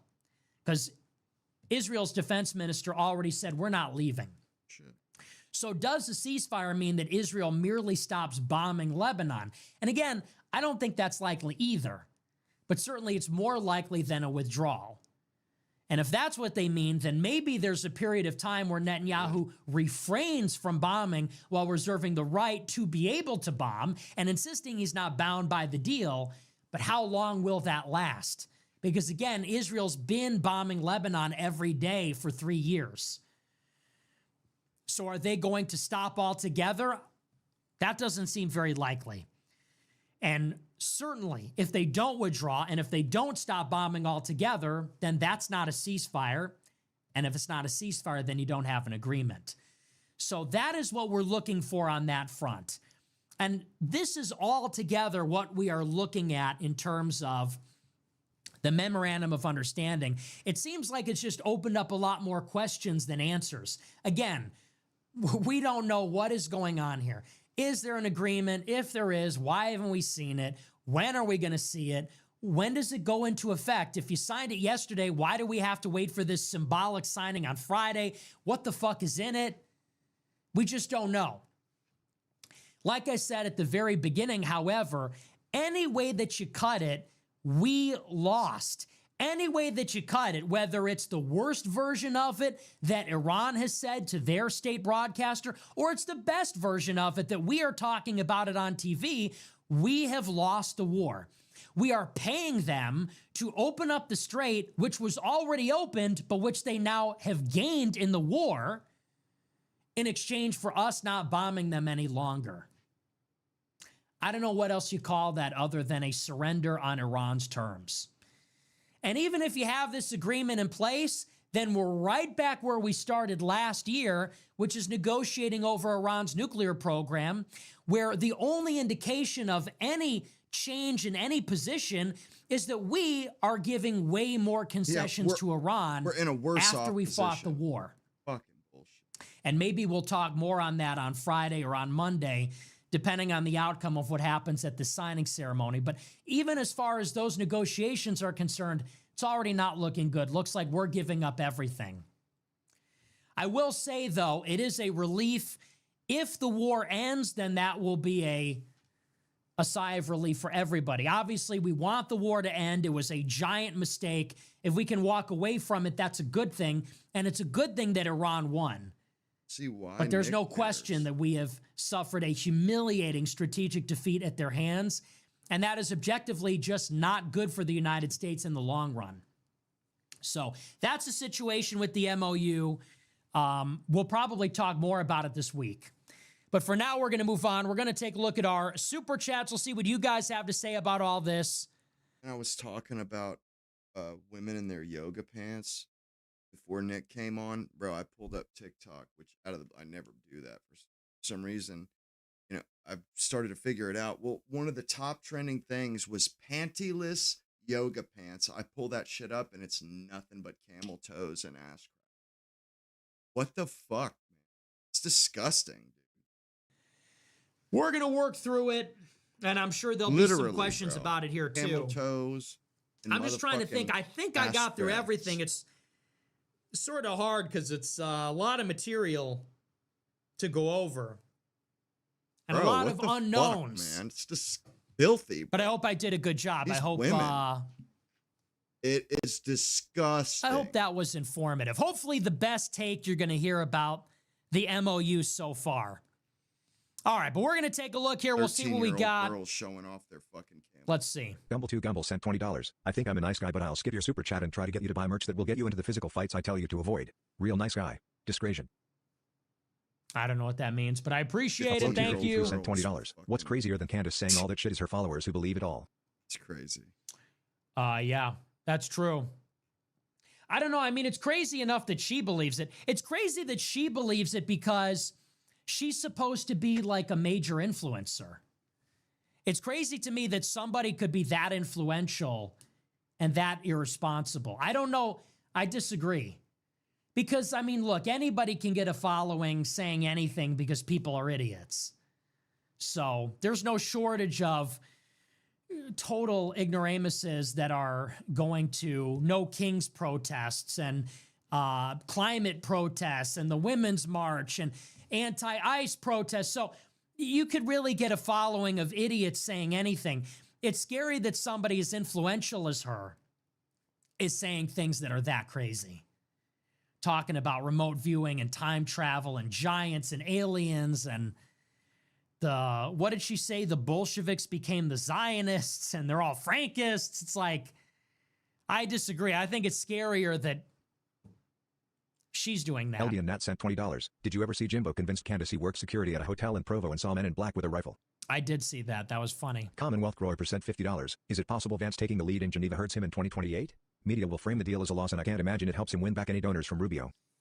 Well, it depends on how it goes. I mean, if the deal is a success, then he will be able to say, well, I brokered the deal that ended the Iran war. Those are my diplomatic chops and blah, blah. You know, he'll be able to say that. If it's a disaster, well, then he's going to look like an idiot. So, obviously, it just depends on how it goes. If the deal is good, then he'll get the credit for it being good. If it's bad, then he'll get blamed for it being bad. I mean, that's not that complicated, right? The White Rican sent $20. Shout out Ragadon. Yeah, totally. Switzerland Grow I % $100. Your last show was fire. Fire emoji. By the way, here in Switzerland we have a big election to ban all immigration. PLS, pray for us. Folded hands emoji. All love from Switzerland. Hey, thank you for the big super chat. Appreciate it. I didn't know you guys had immigration over there. I thought it was relatively good. But hey, good luck out there.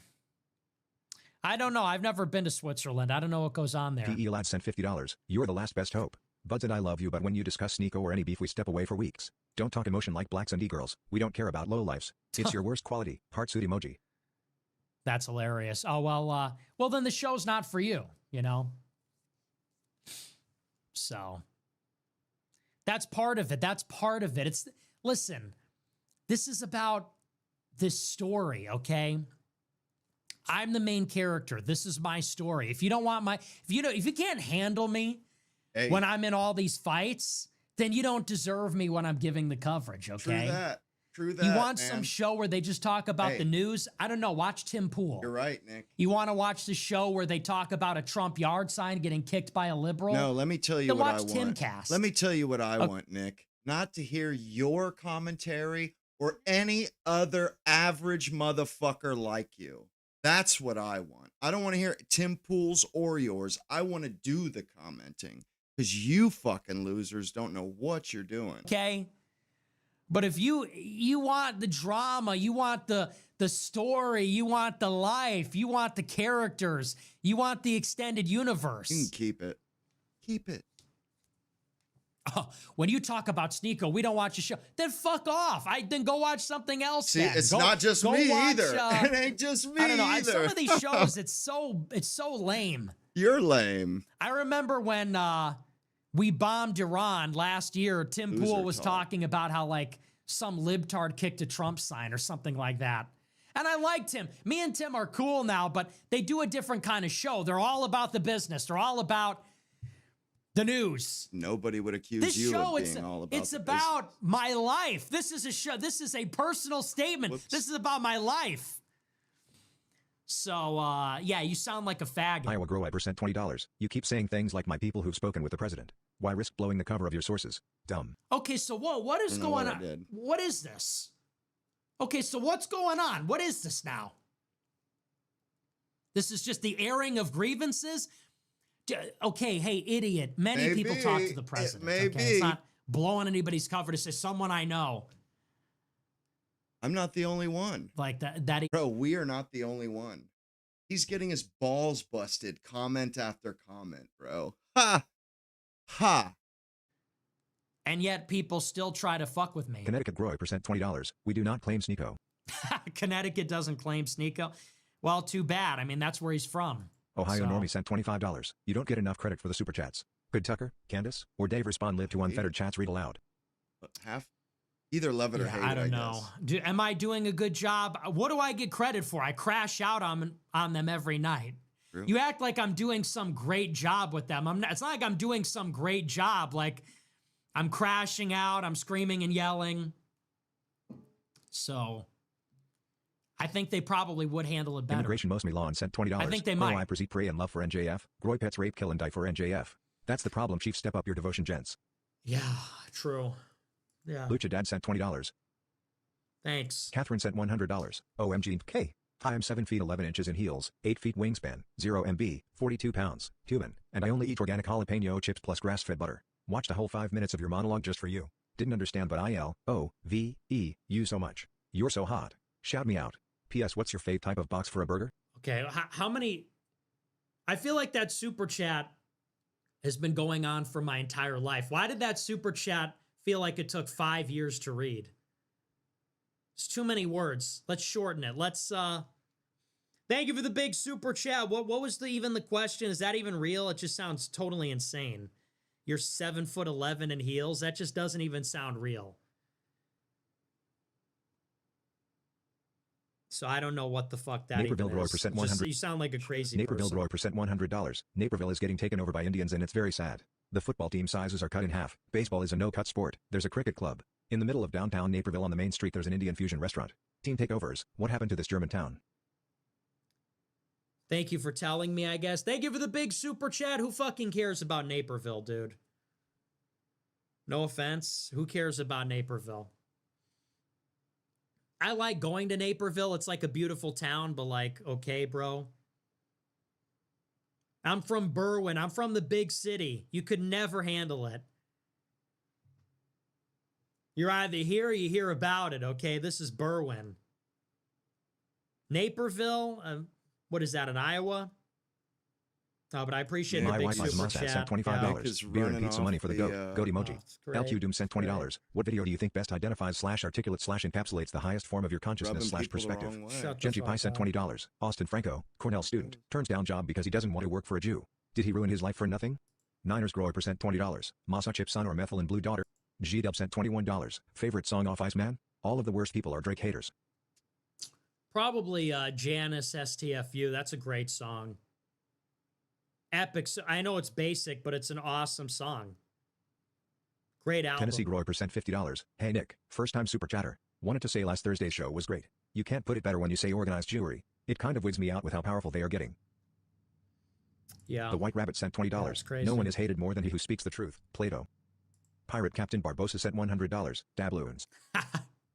Gold doubloons. Thank you for the big super chat. Appreciate Where's my it. hat sent $20. Byron Donalds refusing to debate Fishback proves that his campaign is built off of IPAC and DEI. Nobody is surprised though.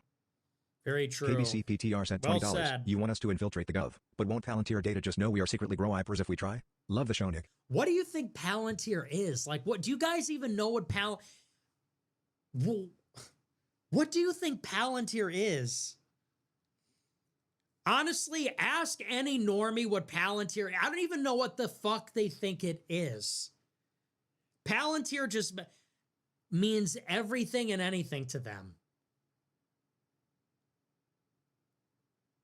It's like, could you explain it to me in 2 sentences, like what they do? Would Palantir know their growth? What do you think it is that they do? So no, not necessarily. That's like a 15-year-old girl. That's not necessarily how that works. That's disgusting. That's not how any of this works. Bro, what the fuck? Oh, what the Palantir data just knows it with Goipas? It doesn't really work that way, okay? I mean, tell me how that would... Can you please explain to me what the fuck you're talking about? How that even makes any sense? No, it doesn't work that way. NC Gator Grow percent $20. If you want an easy W, look up Shad Champion on Google. Nigga literally doesn't exist. Portillo's Forever sent $20. Yo Nick, out of left field, but have you ever tried making and eating smegma? Criminally underrated. Much love. Mr. Person sent $20. Yo, Like, you got a cameo? Why do we even... Lucha Dad sent $20. Ed Cruz came to Nebraska to endorse Ricketts' planned event at Zipline Brewery. The staff threatened strike, so owners closed forever. Grace Kasperick sent $20. Happy birthday on July 6th, Grace Kasperick. Legal Eagle Grower sent $100. Thank you for the big super chat. Jersey Grower Appreciate sent it. $25. Summer Friday ass nigga. Hunter Biden's Ori dealer sent $50. Did you see Shane Gillis' response to the Michelle Obama thing? I think he was just thinking of optics by not taking the bait. He's liberal. What do you guys not understand? Shane Gillis is liberal. It's very obvious. He is one of these like dark woke, I think, liberals. It's very clear if you watch any of his interviews, any of his comedy, he is like a liberal chud who's just a little bit more politically incorrect. He's like Cumtown. He has like the politics of Cumtown, where they're going to make racist jokes, like they're not doing the woke speech police thing, but he is fundamentally liberal. So I don't think he was just being optical. It's not about that. I think he's just a liberal guy.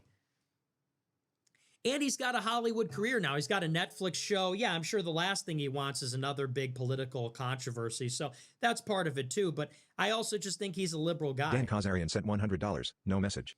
Thank you for the big super chat. Appreciate Chevrolet it. Grower sent $101. Thank you very much. Hunter Biden's Ori dealer sent $50. Assuming Cryopas and AF voters follow your lead and vote blue in 26 will exit polls and election data further legitimize the AF voting bloc, or is polling data fake and gay, controlled by our enemies?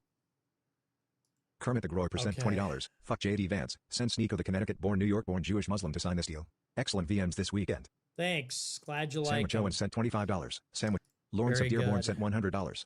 Thank you for the big super English chat. Grower Pet Appreciate sent it. $20. Have you seen how cooked Britain is? Foreigners killing natives. Attacks alien young nationalists attacked by MSM. I saw RIP that. UK. Yeah, they attacked Blockhead.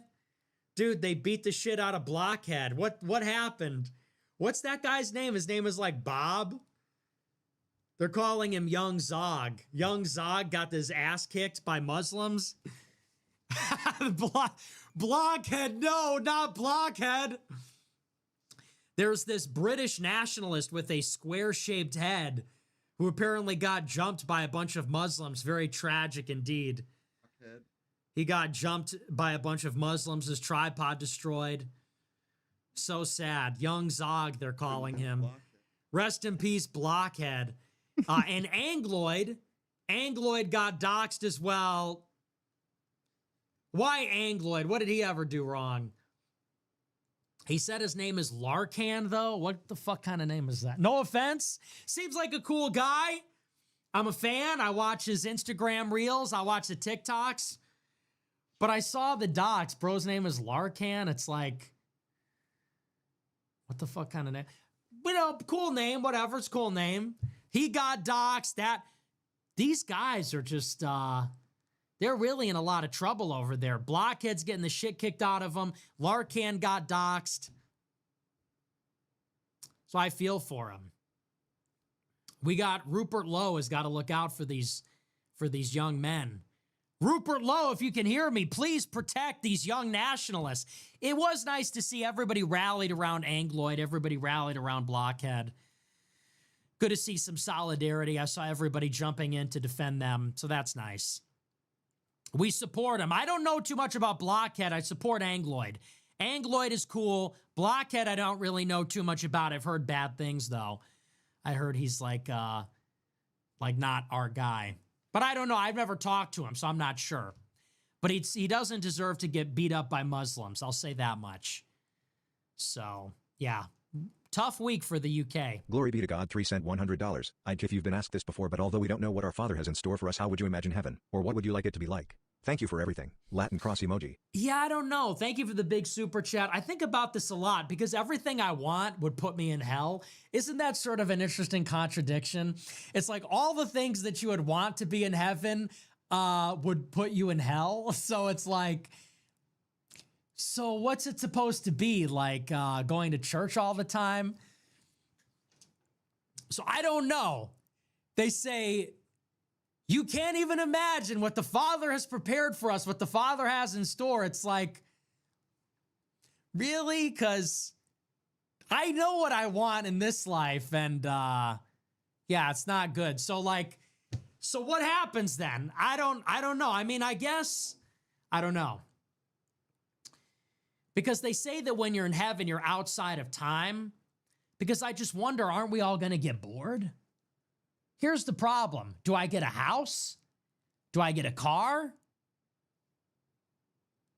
Do I get to have more than my neighbor? Because otherwise, what's the point? You know what I'm saying? Like, if I can't have a nice house and a car, and if it's not better than most other people, if I can't be in the top 10%, what's even the point? People say, well, God will dwell there. It's like, okay. What does that mean though, you know? So that's when you really need to trust the plan, because you think to yourself, it's like, what would you really want? And the Muslims, they say, well, literally rivers of milk and honey and 72 virgins. And you're like, okay, so I can visualize that. That makes sense to me. That's painting a picture for me. But this other stuff, they say it's like a new heaven, a new earth. It'll be shaped like a cube. It'll be like a gold cube. It's like, I don't know about all that. What is that really going to look like? You know, it's hard for me to really understand. It's hard to relate. That's where you really need to give it up to God and just say, I trust the plan. When they say it's going to be better than you can imagine, it's like, well, I'm not even going to try to imagine. How about just don't even make it better than I can imagine. Just make it fucking cunt hair better. Seriously. Just any increment better. It doesn't have to be fucking heaven. It doesn't. Golden cubes and shit. How about you just fucking give me, you know, take care of me or some shit. So I don't have to work in my fucking old something. I don't know. Anything but fucking fantasies and shit. So I don't know. I honestly have no idea. But I appreciate the big super chat. Yeah, I don't know. Because it seems like all the best stuff is not there. All the things that you want, but you know you shouldn't want, are not going to be there. So it's like, because when you think like I'm going to the electric chair, you think I'm going to be a glutton. When you think of the best day ever, it's like a day where you don't have to work, eat whatever you want, have a lot of sex, whatever. It's like, okay, well, none of that's going to be there. So I don't know. I'm not sure. Diversity stole my bike, sent $1,111. Hey, thank you for the huge super chat. I appreciate Diversity stole my bike with another giant super chat. I appreciate all the support. 07's in the chat. Thank you for everything, bro. And always no message. That's the ultimate loyalty. Always no message. The ultimate loyalist. God bless, man. Thank you Pumpkin very Man much. Bro, sent $20. Pagans are the greatest LARPers. The amount of genuine hate they have is insane. Christ is king. Long live the white race. Yeah, it's true. We have to let go of that. Americana Politica sent $20. Who are your top 5 favorite bands? I don't know, man. Favorite bands? Oh, that's a tough one. I don't know, man. I'd have to really think about that. The Beatles, for sure. The Beatles are up there. Who else would be up there? It's hard for me because there's like bands I would consider the best, and then there's bands that are my favorite. America is one of my favorites. Probably the Killers are among my favorite.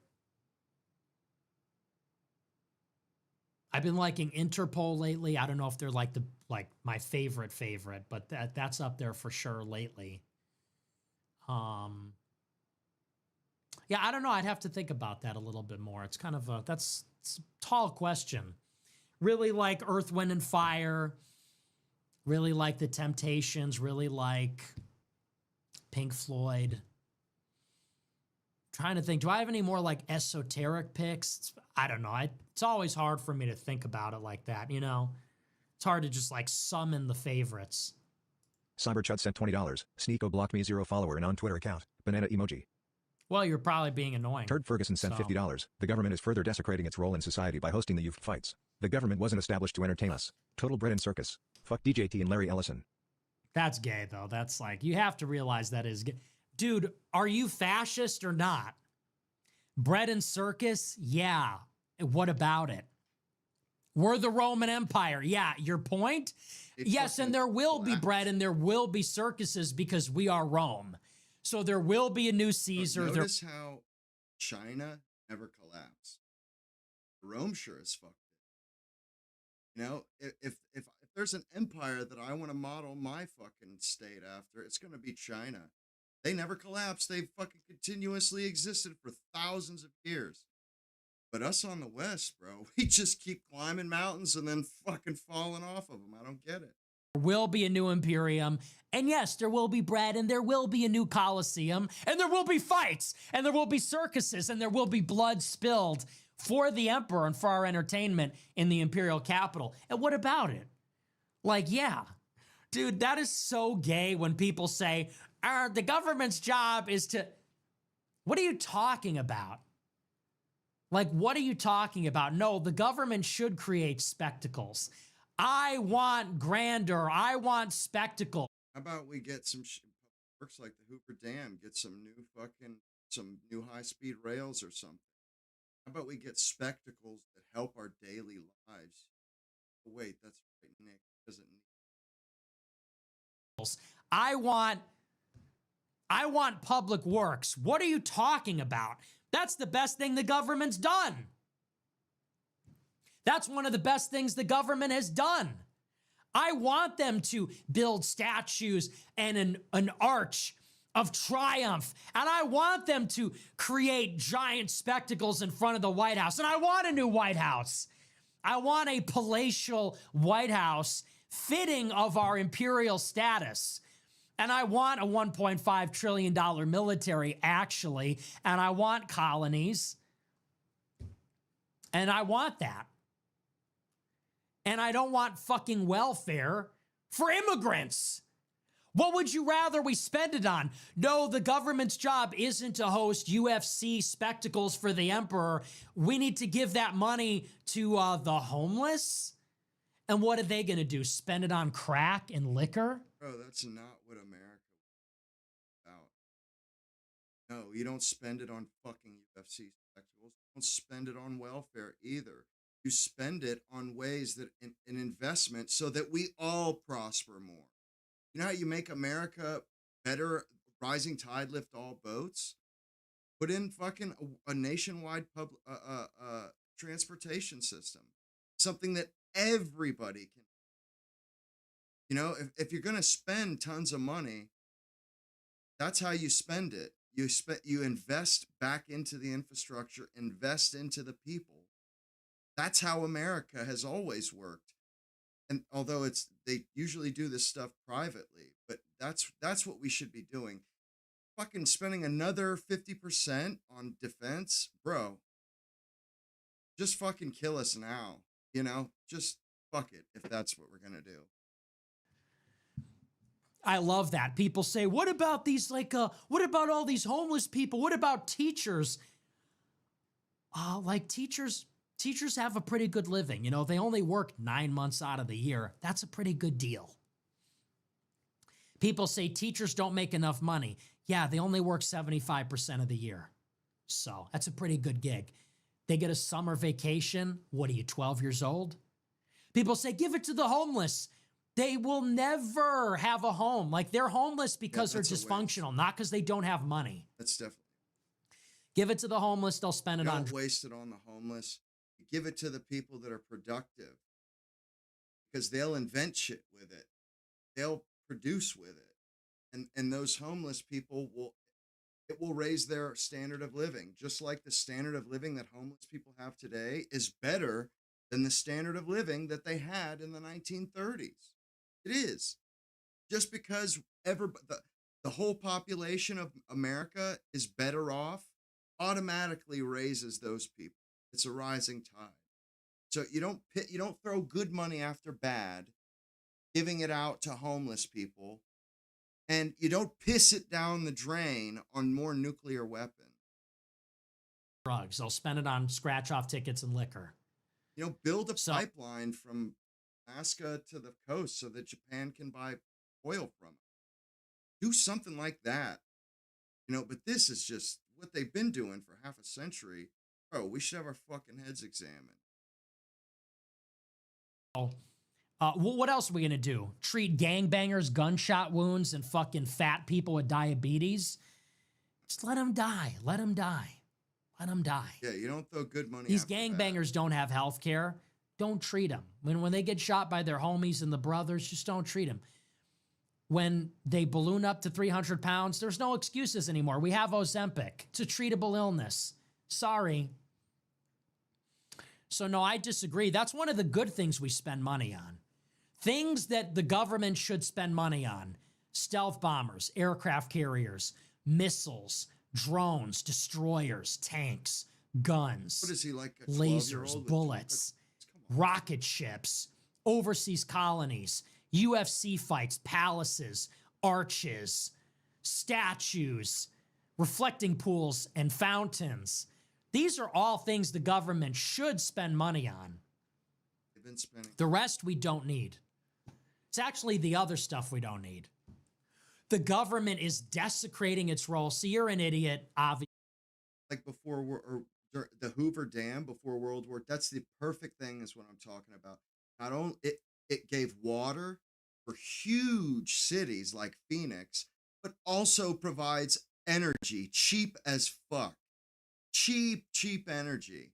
Bro, that is a quality investment for tax dollars. Absolutely. Homeless people, nuclear bombs, B2, nah, man. Fuck that. Fuck you and the horse you rode in on. Obviously, just by the way you use that word, just so you understand. The super chatter says, the depth groveler said, quote, the government is further desecrating its role in society. See, you like just the way you use that word tells me you're a subhuman depth groveler. You're a lower tier depth groveler, endlessly toiling away for nuggets of neoplasm. So you don't even know what you're talking about. That's for openers. Further desecrating its role in society by hosting the fights. The government wasn't established to entertain us. Well, it can, though. I mean, certainly it can. Why the fuck not? Bro, it's our 250th. Dude, we already have private sports, man. Don't need public funded sports. Shit. We can't. Private companies, private citizens can't build dams. They can't build fucking, railroads. They can't fucking, can't do eminent domain, but there's certain things that we can't do. We can't do huge multi-state public works projects. The government has to do that, but they haven't done shit. They just keep fucking blowing our money in a literal black hole like the Pentagon that can't fucking pass an audit to save its life. And it really pisses, this is one of the things that's burning me out on, Nick, is all of this edgelord establishment fucking, yeah, more bombs, B2s, colonies, this and that. Bro, that shit has literally turned our country. We've just splintered into a bunch of different, it's destroying us. All that shit is destroying us. So, I don't get it. Birthday. Yeah, we could have a little fight for our 250th birthday. Bro. It kind of was. Why don't we just do what they did in 1976 when my dad was 16? Why don't we just do that? They had a great celebration for the 200th anniversary, the bicentennial. Fucking AMC did fucking American flag themed cars that whole year. All of them, American flag and fucking red, white, and blue and stars and shit. A whole fucking car company did that. They had massive parades, and every private American company that sold t-shirts and shit, it was all fucking 1976, fucking bicentennial across it. Bro, give us that, man. Give us that, dude. You know, cut us a deal on shit and sell us a fucking commemorative, you know, just sell us commemorative merch, man, from all our favorite companies, you know, all our favorite clothing companies, car companies, you know, 2026 edition with red, white, and blue. I mean, what the fuck? What is so hard about this? Why does it have to be fucking, it's got to be something ridiculous like Idiocracy, like a fucking cage match in front of the White House. Bro, they literally made a movie about this, man, like President Camacho and shit. No, dude, we've done this before. They did it 50 years ago, and they did it classy and something that made you proud of being an American. Not this shit that makes you wince like, oh God, dude, this is fucking international. Fucking, bro, Supercross? Nitro Circus, bro? No problem with that at all. Made me Ever heard think of the about puking Olympics? in my mouth. So yeah, let's do it.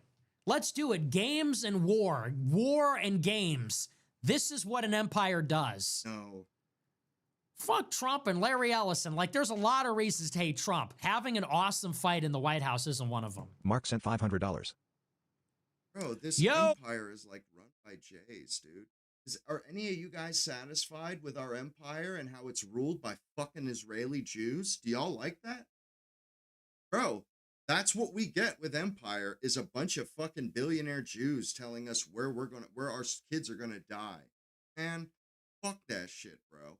Fuck that. I liked it better when it was just America, red, white, and blue, fucking Main Street, 4th of July parades. And and when I saw what they did in 1976 and my dad telling me about it, bro, it just sounded so American and so badass, but classy. And all this, bro, it's like, I should have known with Trump, that's how it was going to be. That guy didn't touch. That guy is the opposite of the Midas touch. Gold and diamonds and like, bro, you have the worst taste, man. Oh, thank you for the big super chat. I appreciate it. Thank you very much. 07's in the chat. Thank you for the support. God bless, buddy. Hot 24 sent $20. Remember this chat when Israel bombs Lebanon in 2 days. Oh, hot take. Coach sent Hot $20. take alert. What's going on in Florida? RN. DeSantis is attacking the GOP for not allowing Fishback to debate, saying that they're rigging the election. Donalds is calling DeSantis a liar and refusing to debate. Fish emoji. Yeah, they're rigging it. They're rigging it against the fish.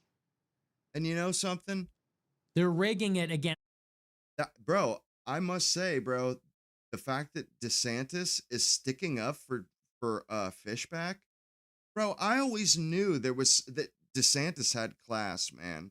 He was a J serving, you know, in the end, he made laws and shit for them, but sticking up for Fishback, bro, that's a classy fucking move, man. That's a graceful move.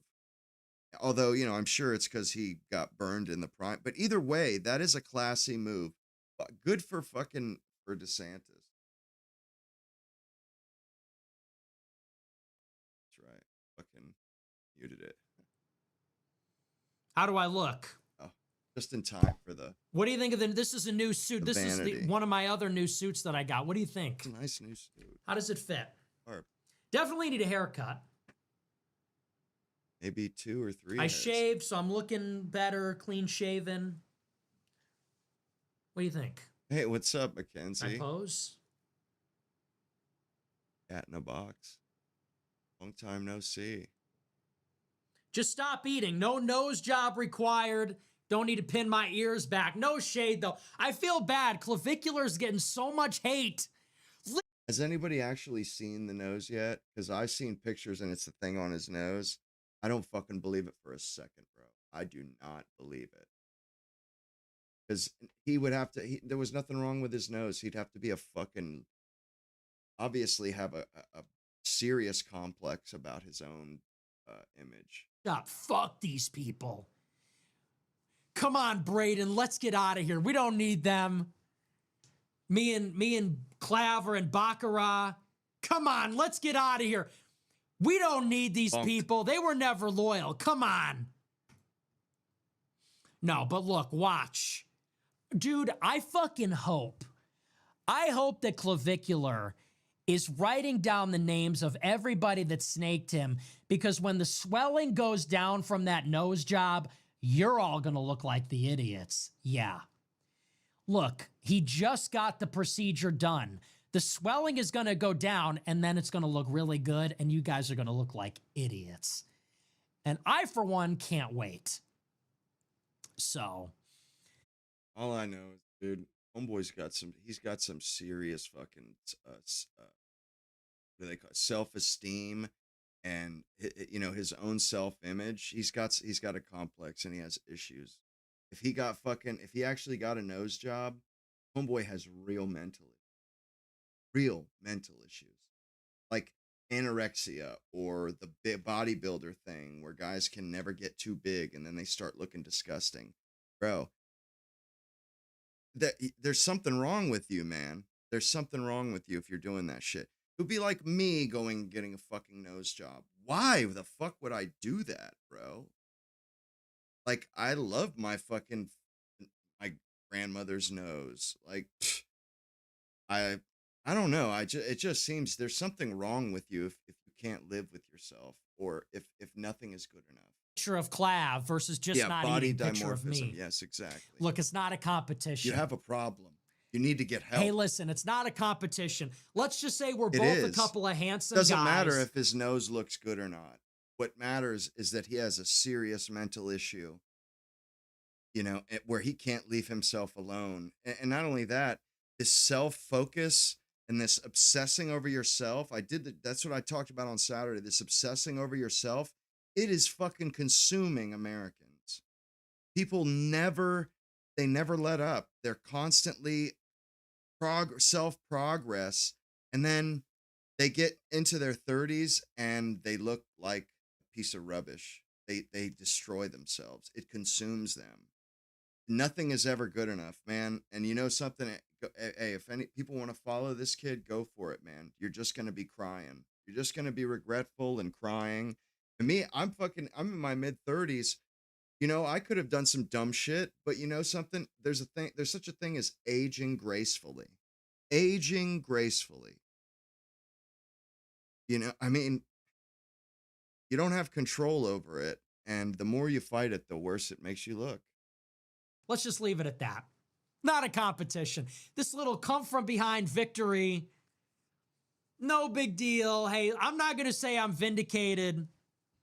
I won't even dye my But sometimes you just got to not eat. I refuse. Sometimes the niggas just got to put the fork down. Put the fork down. It's one thing to work out. Big Macs are for closers only. No more eating. Winter Groy percent $1,000. Yo, thank you for the huge super chat. Whoa, huge super chat. Winter Groiper. 07's in the chat. Thank you very much, King. Appreciate all the support. God bless. Thank you so much, man. So many donors lately. I appreciate all of the donors, all the sponsors, helping to keep the movement going. Thank you very much. BB 17 cent $20. Complication during birth. Are you saving your wife or your firstborn? Oh, the firstborn. Easy. Dude, I hope, well, I shouldn't say that. I shouldn't say that. You don't want to wish death upon your wife. But honestly, it's kind of like, hey, kid and no wife? Did somebody say best day ever? I shouldn't say that. That's so evil. That is a joke. That is obviously so evil, and it is, I just like dark humor, okay? I like dark humor. That's obviously a joke. I would never hope that my wife dies under any circumstances. All I'm saying is, if you like dark it's like humor, you get, then fucking own it. Quit saying it's a joke. Just fucking own it, bro. And if people understand it as a joke, then they understand it as a joke. If they don't, they don't. This half-assed edgelord shit, it's old, man. It's fucking gay. It's queer, bro. Drop it. Queer shit. No, I don't want a legacy. No, I don't want my son. I don't want a legacy. I don't want to pass my genes down. I want this woman that I'm obligated to be married to forever instead, as opposed to. Well, you can always Now, I would make definitely another save kid. the kid, and then it's like, hey, we got to take one for the team sport. But then you only get one kid. And your new mom, you, me, and my Yeah, new but girl. what if you meet the perfect woman that, like, yeah, you want to have 5 or 6 kids with? Then you just gave her up the golden goose for one egg? I don't know, bro. I don't know. I think I would pick the woman and just try again. You know? As long as she's not 35, you know, or 30, you'd be all right. You have another one. Another 3, 4. Friend, we're going to get through this together. That's a joke. I'm kidding. I'm obviously kidding. I'm going to love my wife to death. Obviously, I'm going to love my wife to fucking pieces. And I'm not going to hope that she dies. I'm going to absolutely love her until the bitter end. And it's just going to be terrific. Ali Cat Groy percent $50. Do you ever miss being able to jump onto like a Stardust panel and say whatever you want post cozy / generational runner or you to a book ended the chapter? Are you talking about that like Indian girl from a million years ago? No, that was like slumming it with these fucking losers. No, I don't want to do that ever 2007 FX4 cent $30. Love the show, Nick. Watching from Missouri. All right, thanks a lot. Yuka Groy percent $20. Yo, Nick, you were mogging. New camera does wonders. Thanks Good show, so. Niva. What do you think? Does it do wonders, or are you just saying that? What do you think? What do you think? How do I look? Yeah, I'm kind of mogging lately. What can I say? What can I say? I ascended. It worked. I followed the protocol. I'm a disciple of the prophet. Yeah. I took a page out of his playbook. I ascended. We did it. We accomplished it. We won. Okie Grow I percent $20. I want to get kinky. Gemini season is upon us. So true. So true. Gemini season is here. Iceman summer. Gemini season. Dr. MC Spankus sent $20. It's both. UFL Championship. The Kings defeat the DC Defenders. Something symbolic there. Monarchy will pave our way. Yeah, that's just like, what is even that, bro? What are we doing with that? Degenerate Soup sent $20. Haircut money, faggot. That's not charming. I know, like, lumpen prole idiots think that's really charming, and they say, hey, faggot. It's like, that's not charming. That's just low class, like, nigger faggot behavior. Dr. MC Spankus sent $50. Sorry, but it's just Speaking of true. monarchy, would you be in favor of the American Revolution if you were living at the time? I've heard you're against the French Revolution, so just curious. P.S. Looking sharp TNXOXO. Yeah, I probably would have been in favor of it, honestly. Yeah, I think I would have. Soytoys. Because it's America first. Soytoys.com sent $21. Groiper plushies. It got my 10K Instagram banned. Lost all my sales because of it. You ruined me. Can you buy out the inventory? No. No. I don't know. You know, maybe. Actually, you know what? I mean, if we could buy them out at cost, because we've been trying to sell those. Yeah, your Groiper plushie's pretty nice. Yeah, you know what? Maybe. Get in touch. You know what? We just might. Why not? Make great deals. Boomer Mom Grow I percent $50. Proud mom. In my early 60s, watch your podcasts with 25-year-old son. We traveled recently to Oregon. He got several nods for wearing AF cap and blue suit. Hey, let's You're a go. strong role model. Thanks, Nick. That's very sweet. Thank you very much. We love the moms. I have a soft spot for the moms. Early 60s, like my mom. And your son, like me. That's crazy. Same age bracket. Well, thank you very much. Glad to hear you like the hat. And the blue suit. Awesome. That's very wholesome. That's a very nice story. I love that. That's really what the show is about. It's about families. It's about you. It's about me. It's about your mom. It's about your kids. It's just about that wholesome stuff. That's really, honestly, not to be corny or whatever, but for me, so much of the show is just about preserving that. I had such an idyllic childhood. made complicated by the fact that I'm like I have a lot of problems and everything. But like, I grew up in a small town. It was all white. Baseball town. We played baseball, had hot dogs at the baseball parade. You know, all the little league teams were in a parade in the city. You end at the park. We had hot dogs. It's all white people. Went to a high school. It was built in 1888. My parents are still married. 2-parent household. Parents are married.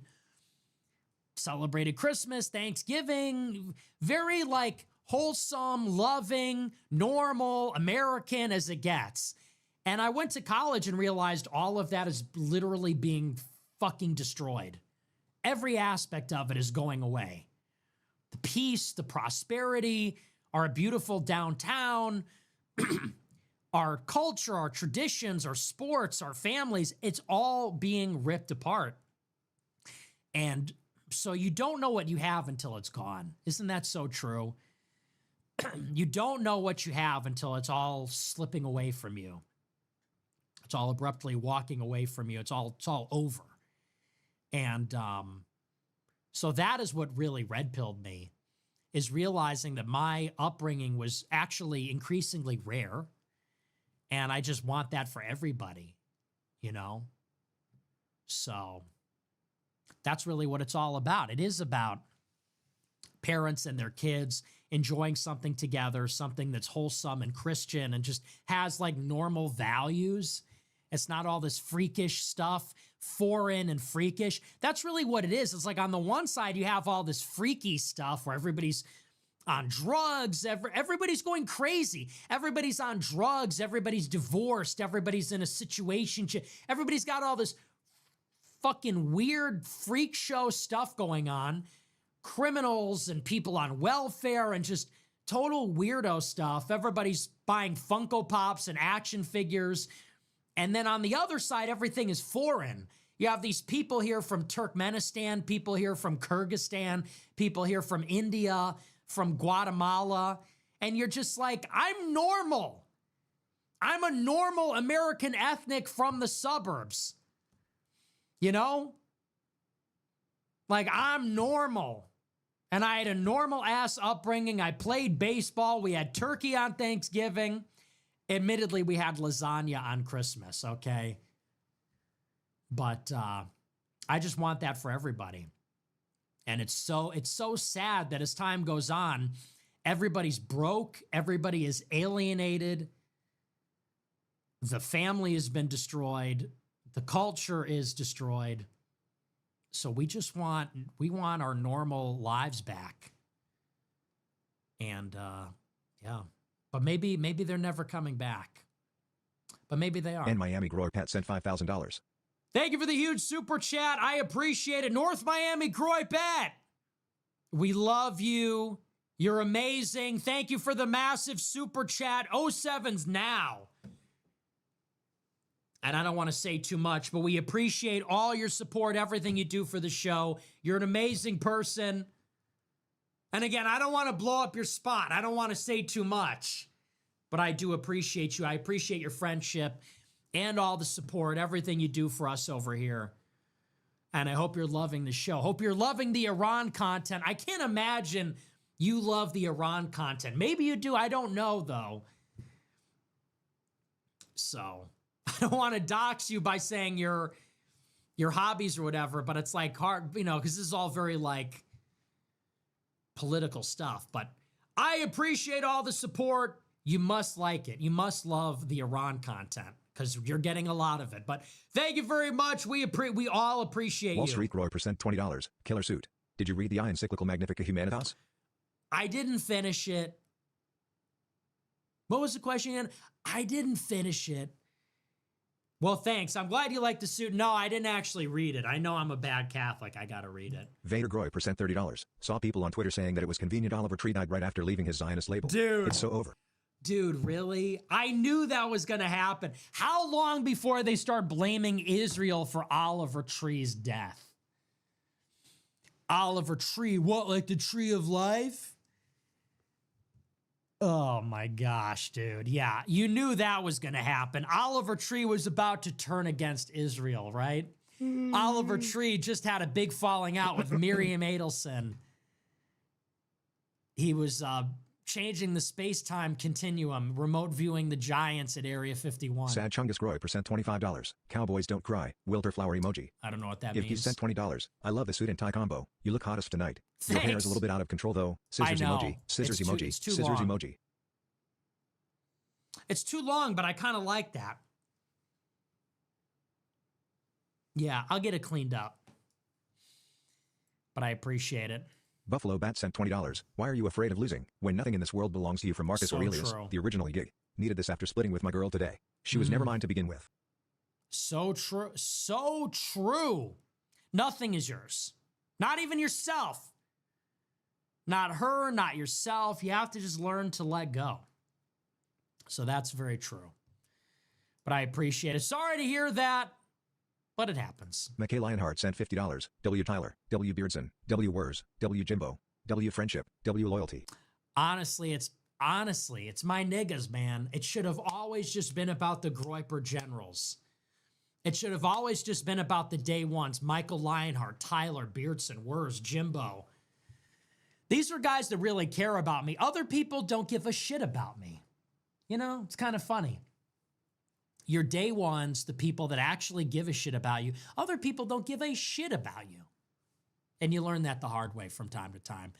So yeah, I appreciate it. W, loyalty, so important. Patty Ray sent $21. It's as if Wolverine was able to. Fuck disloyal people. Patty Ray sent I'll say $21. that much. It's as if Wolverine was able to conceive a child with a janitor mop to create whatever this mini head and hair situation is.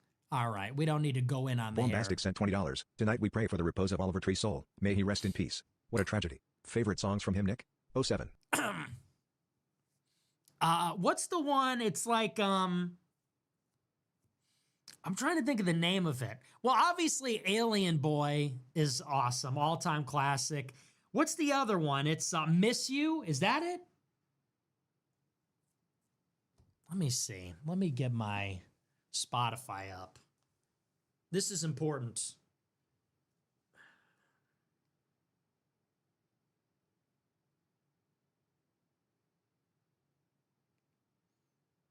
Yeah, Miss You. One and Only. Love One and Only. And I also have Essence. How does that one go?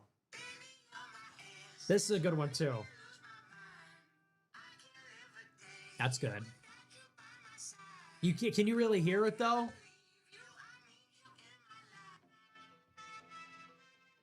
This is another good one.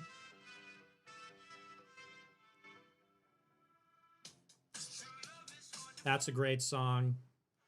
This one was fire. Remember this one?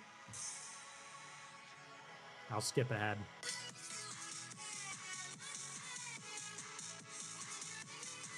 I'm in the club dancing to this one with Glenn Greenwald. No, not actually. No, I didn't really mean that. This is me and Glenn Greenwald. They're dancing to this one. When Israel's being destroyed, me and Glenn Greenwald, they're going hard as fuck. Dude, imagine me and Glenn Greenwald going hard as fuck in the club. Oliver Tree's blasting. Israel's being hit with missiles. We're like, what are you doing here? It doesn't matter. It doesn't matter. Destroy Israel. That's a joke. Yeah, so those are probably my favorites. I like Essence, Miss You. What was that one that I just played? I guess that was Miss You. And Alien Boy.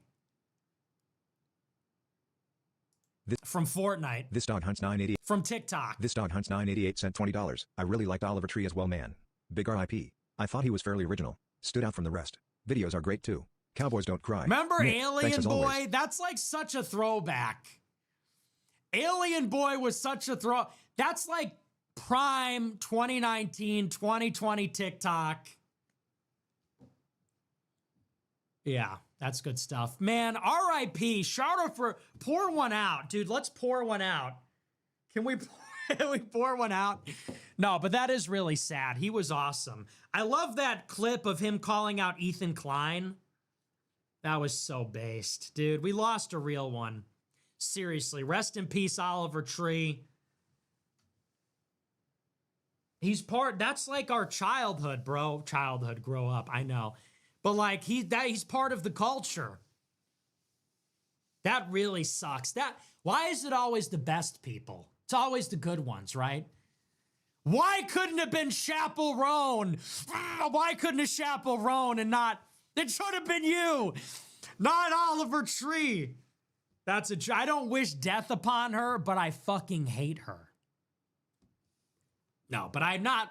We shouldn't wish death on anyone. Every death is a tragedy, but this is a big one. This is a big loss.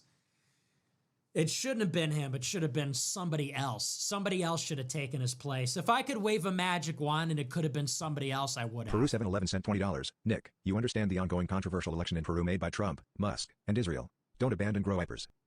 What are you talking about? What does that Joe even Anders mean? sent $20. I could write you something witty, but how about you get yourself some bona on me instead? Keep that Oh. motion, King. Hey, thanks, buddy. Hey, Joe. Good to hear Weird, from you, man. man. Bona beef. I could weird. go for a little Weird. bona. I love bona beef. Oh, If you're in Chicago, see. skip Portillo's, go I was bona. gonna say, That's the new bro, meta. What the fuck are these guys? If you're a talking about? visitor, It's creeping I'm me not out. talking to Joe. Joe's been here. But if you're a visitor to Chicago, skip Portillo's, go to Bona Beef. Get the cannoli shake, get a beef sandwich, get a hot dog. Everything is good there. It's a winner. The burger is good if you like that. That's not like a Chicago staple. So the pizza's good. The pasta's good. They got a new chicken cutlet sandwich, which is pretty good. Bro, I wonder if this is what he is gonna. I'm up I to- wonder if this is gonna be comforting for him. Because man, this guy cares more about beefs and hot dogs and pizzas and the stupidest fucking dishes like dinners and food. He like goes on and on and on about it. But women, they're fucking skanks. Children, I don't know about that. You know, it's like, bro, I hope those fucking hot dogs are comforting, you know, when you're on your deathbed, you think, oh man, those fucking Italian beefs, bro.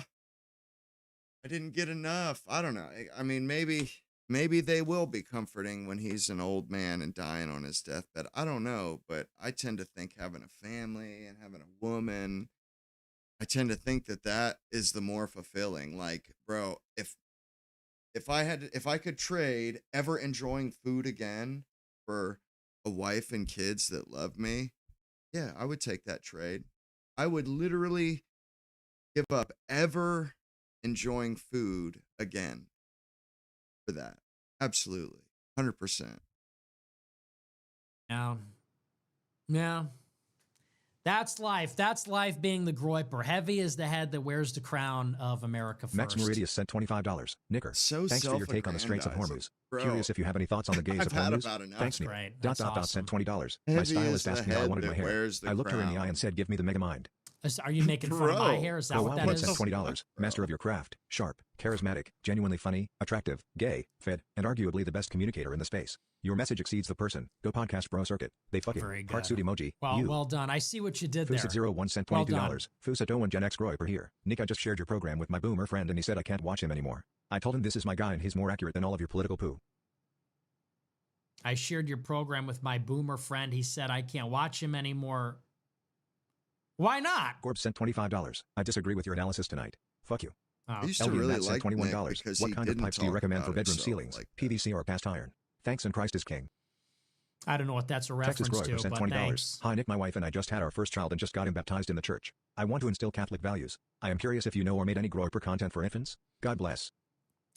Oh, very good. Very good. Isagi sent Great $20. stuff. Nick Amazing. Swin. African Americans burn down NY. That's Japan ties in amazing. the World Cup. Japs clean up the Dallas Stadium. It actually is about race. Okay. We're doing this. Yeah. Okay, we get it. Like, we all know how blacks are we really doing this? It's 2026. Oh, Japanese people have clean subways and black people shoot people and kill people.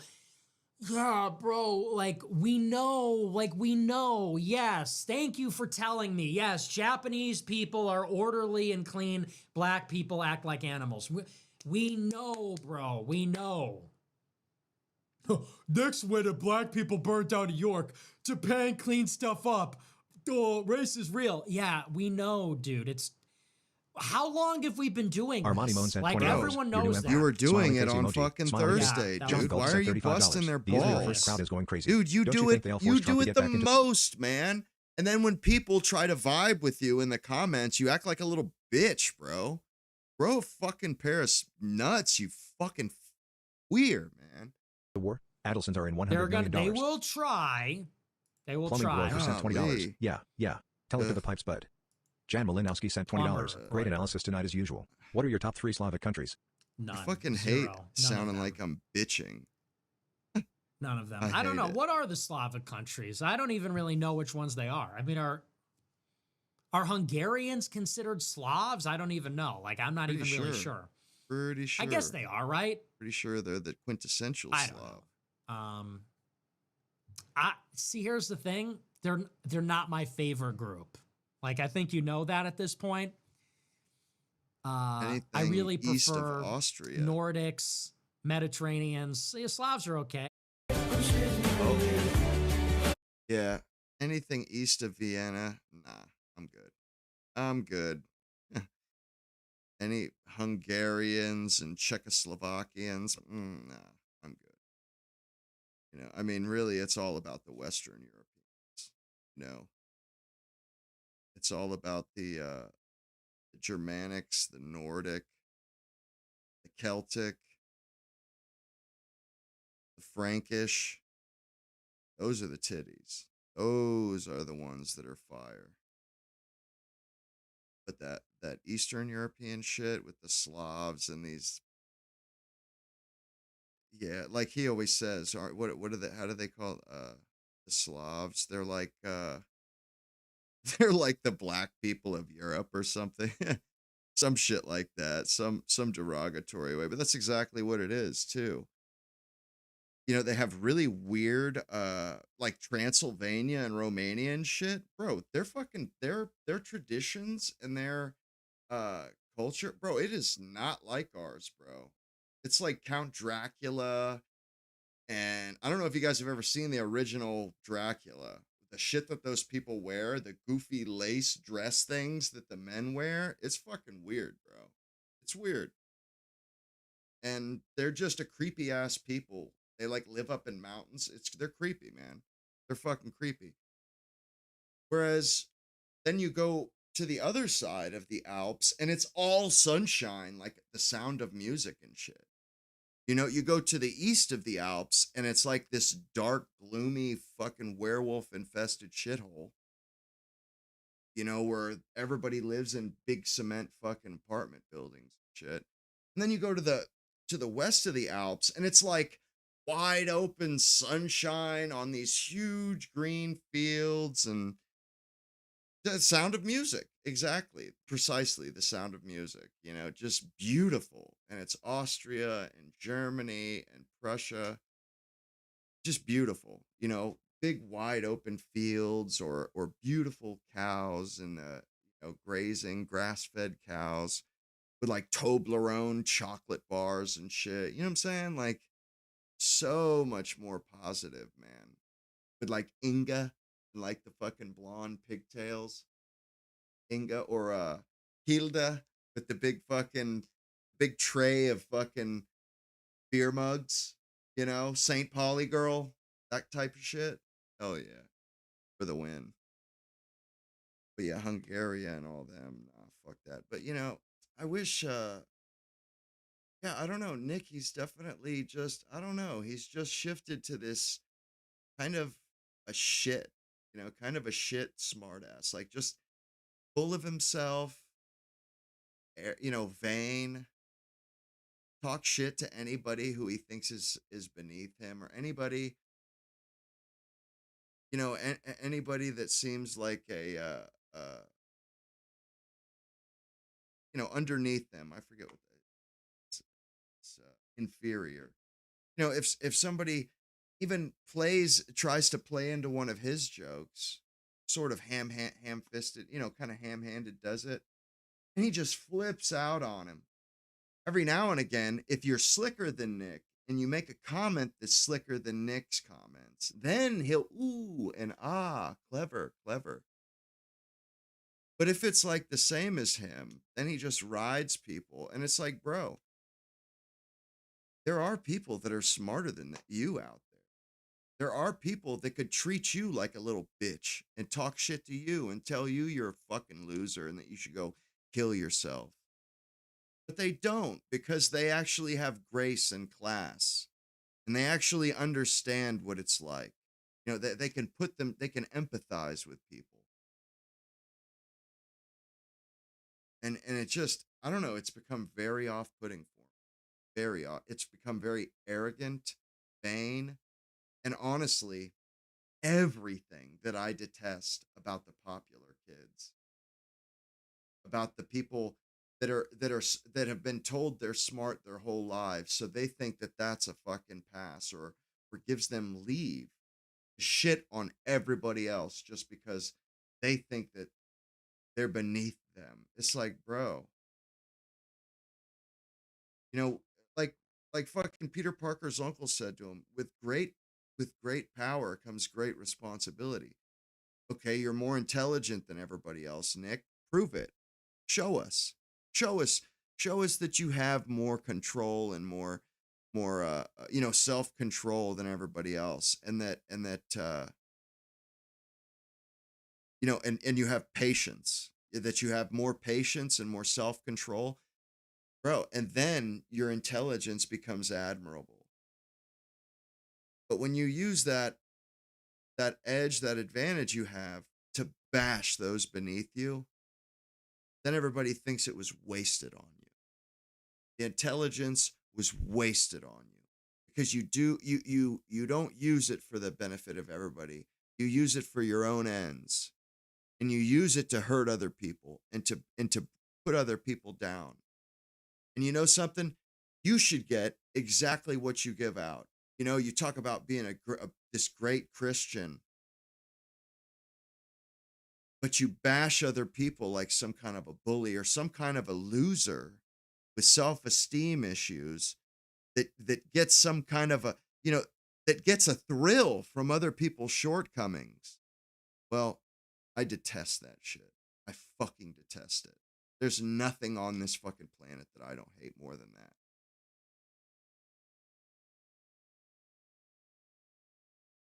Hope you guys enjoyed the stream. I'll see you tomorrow evening.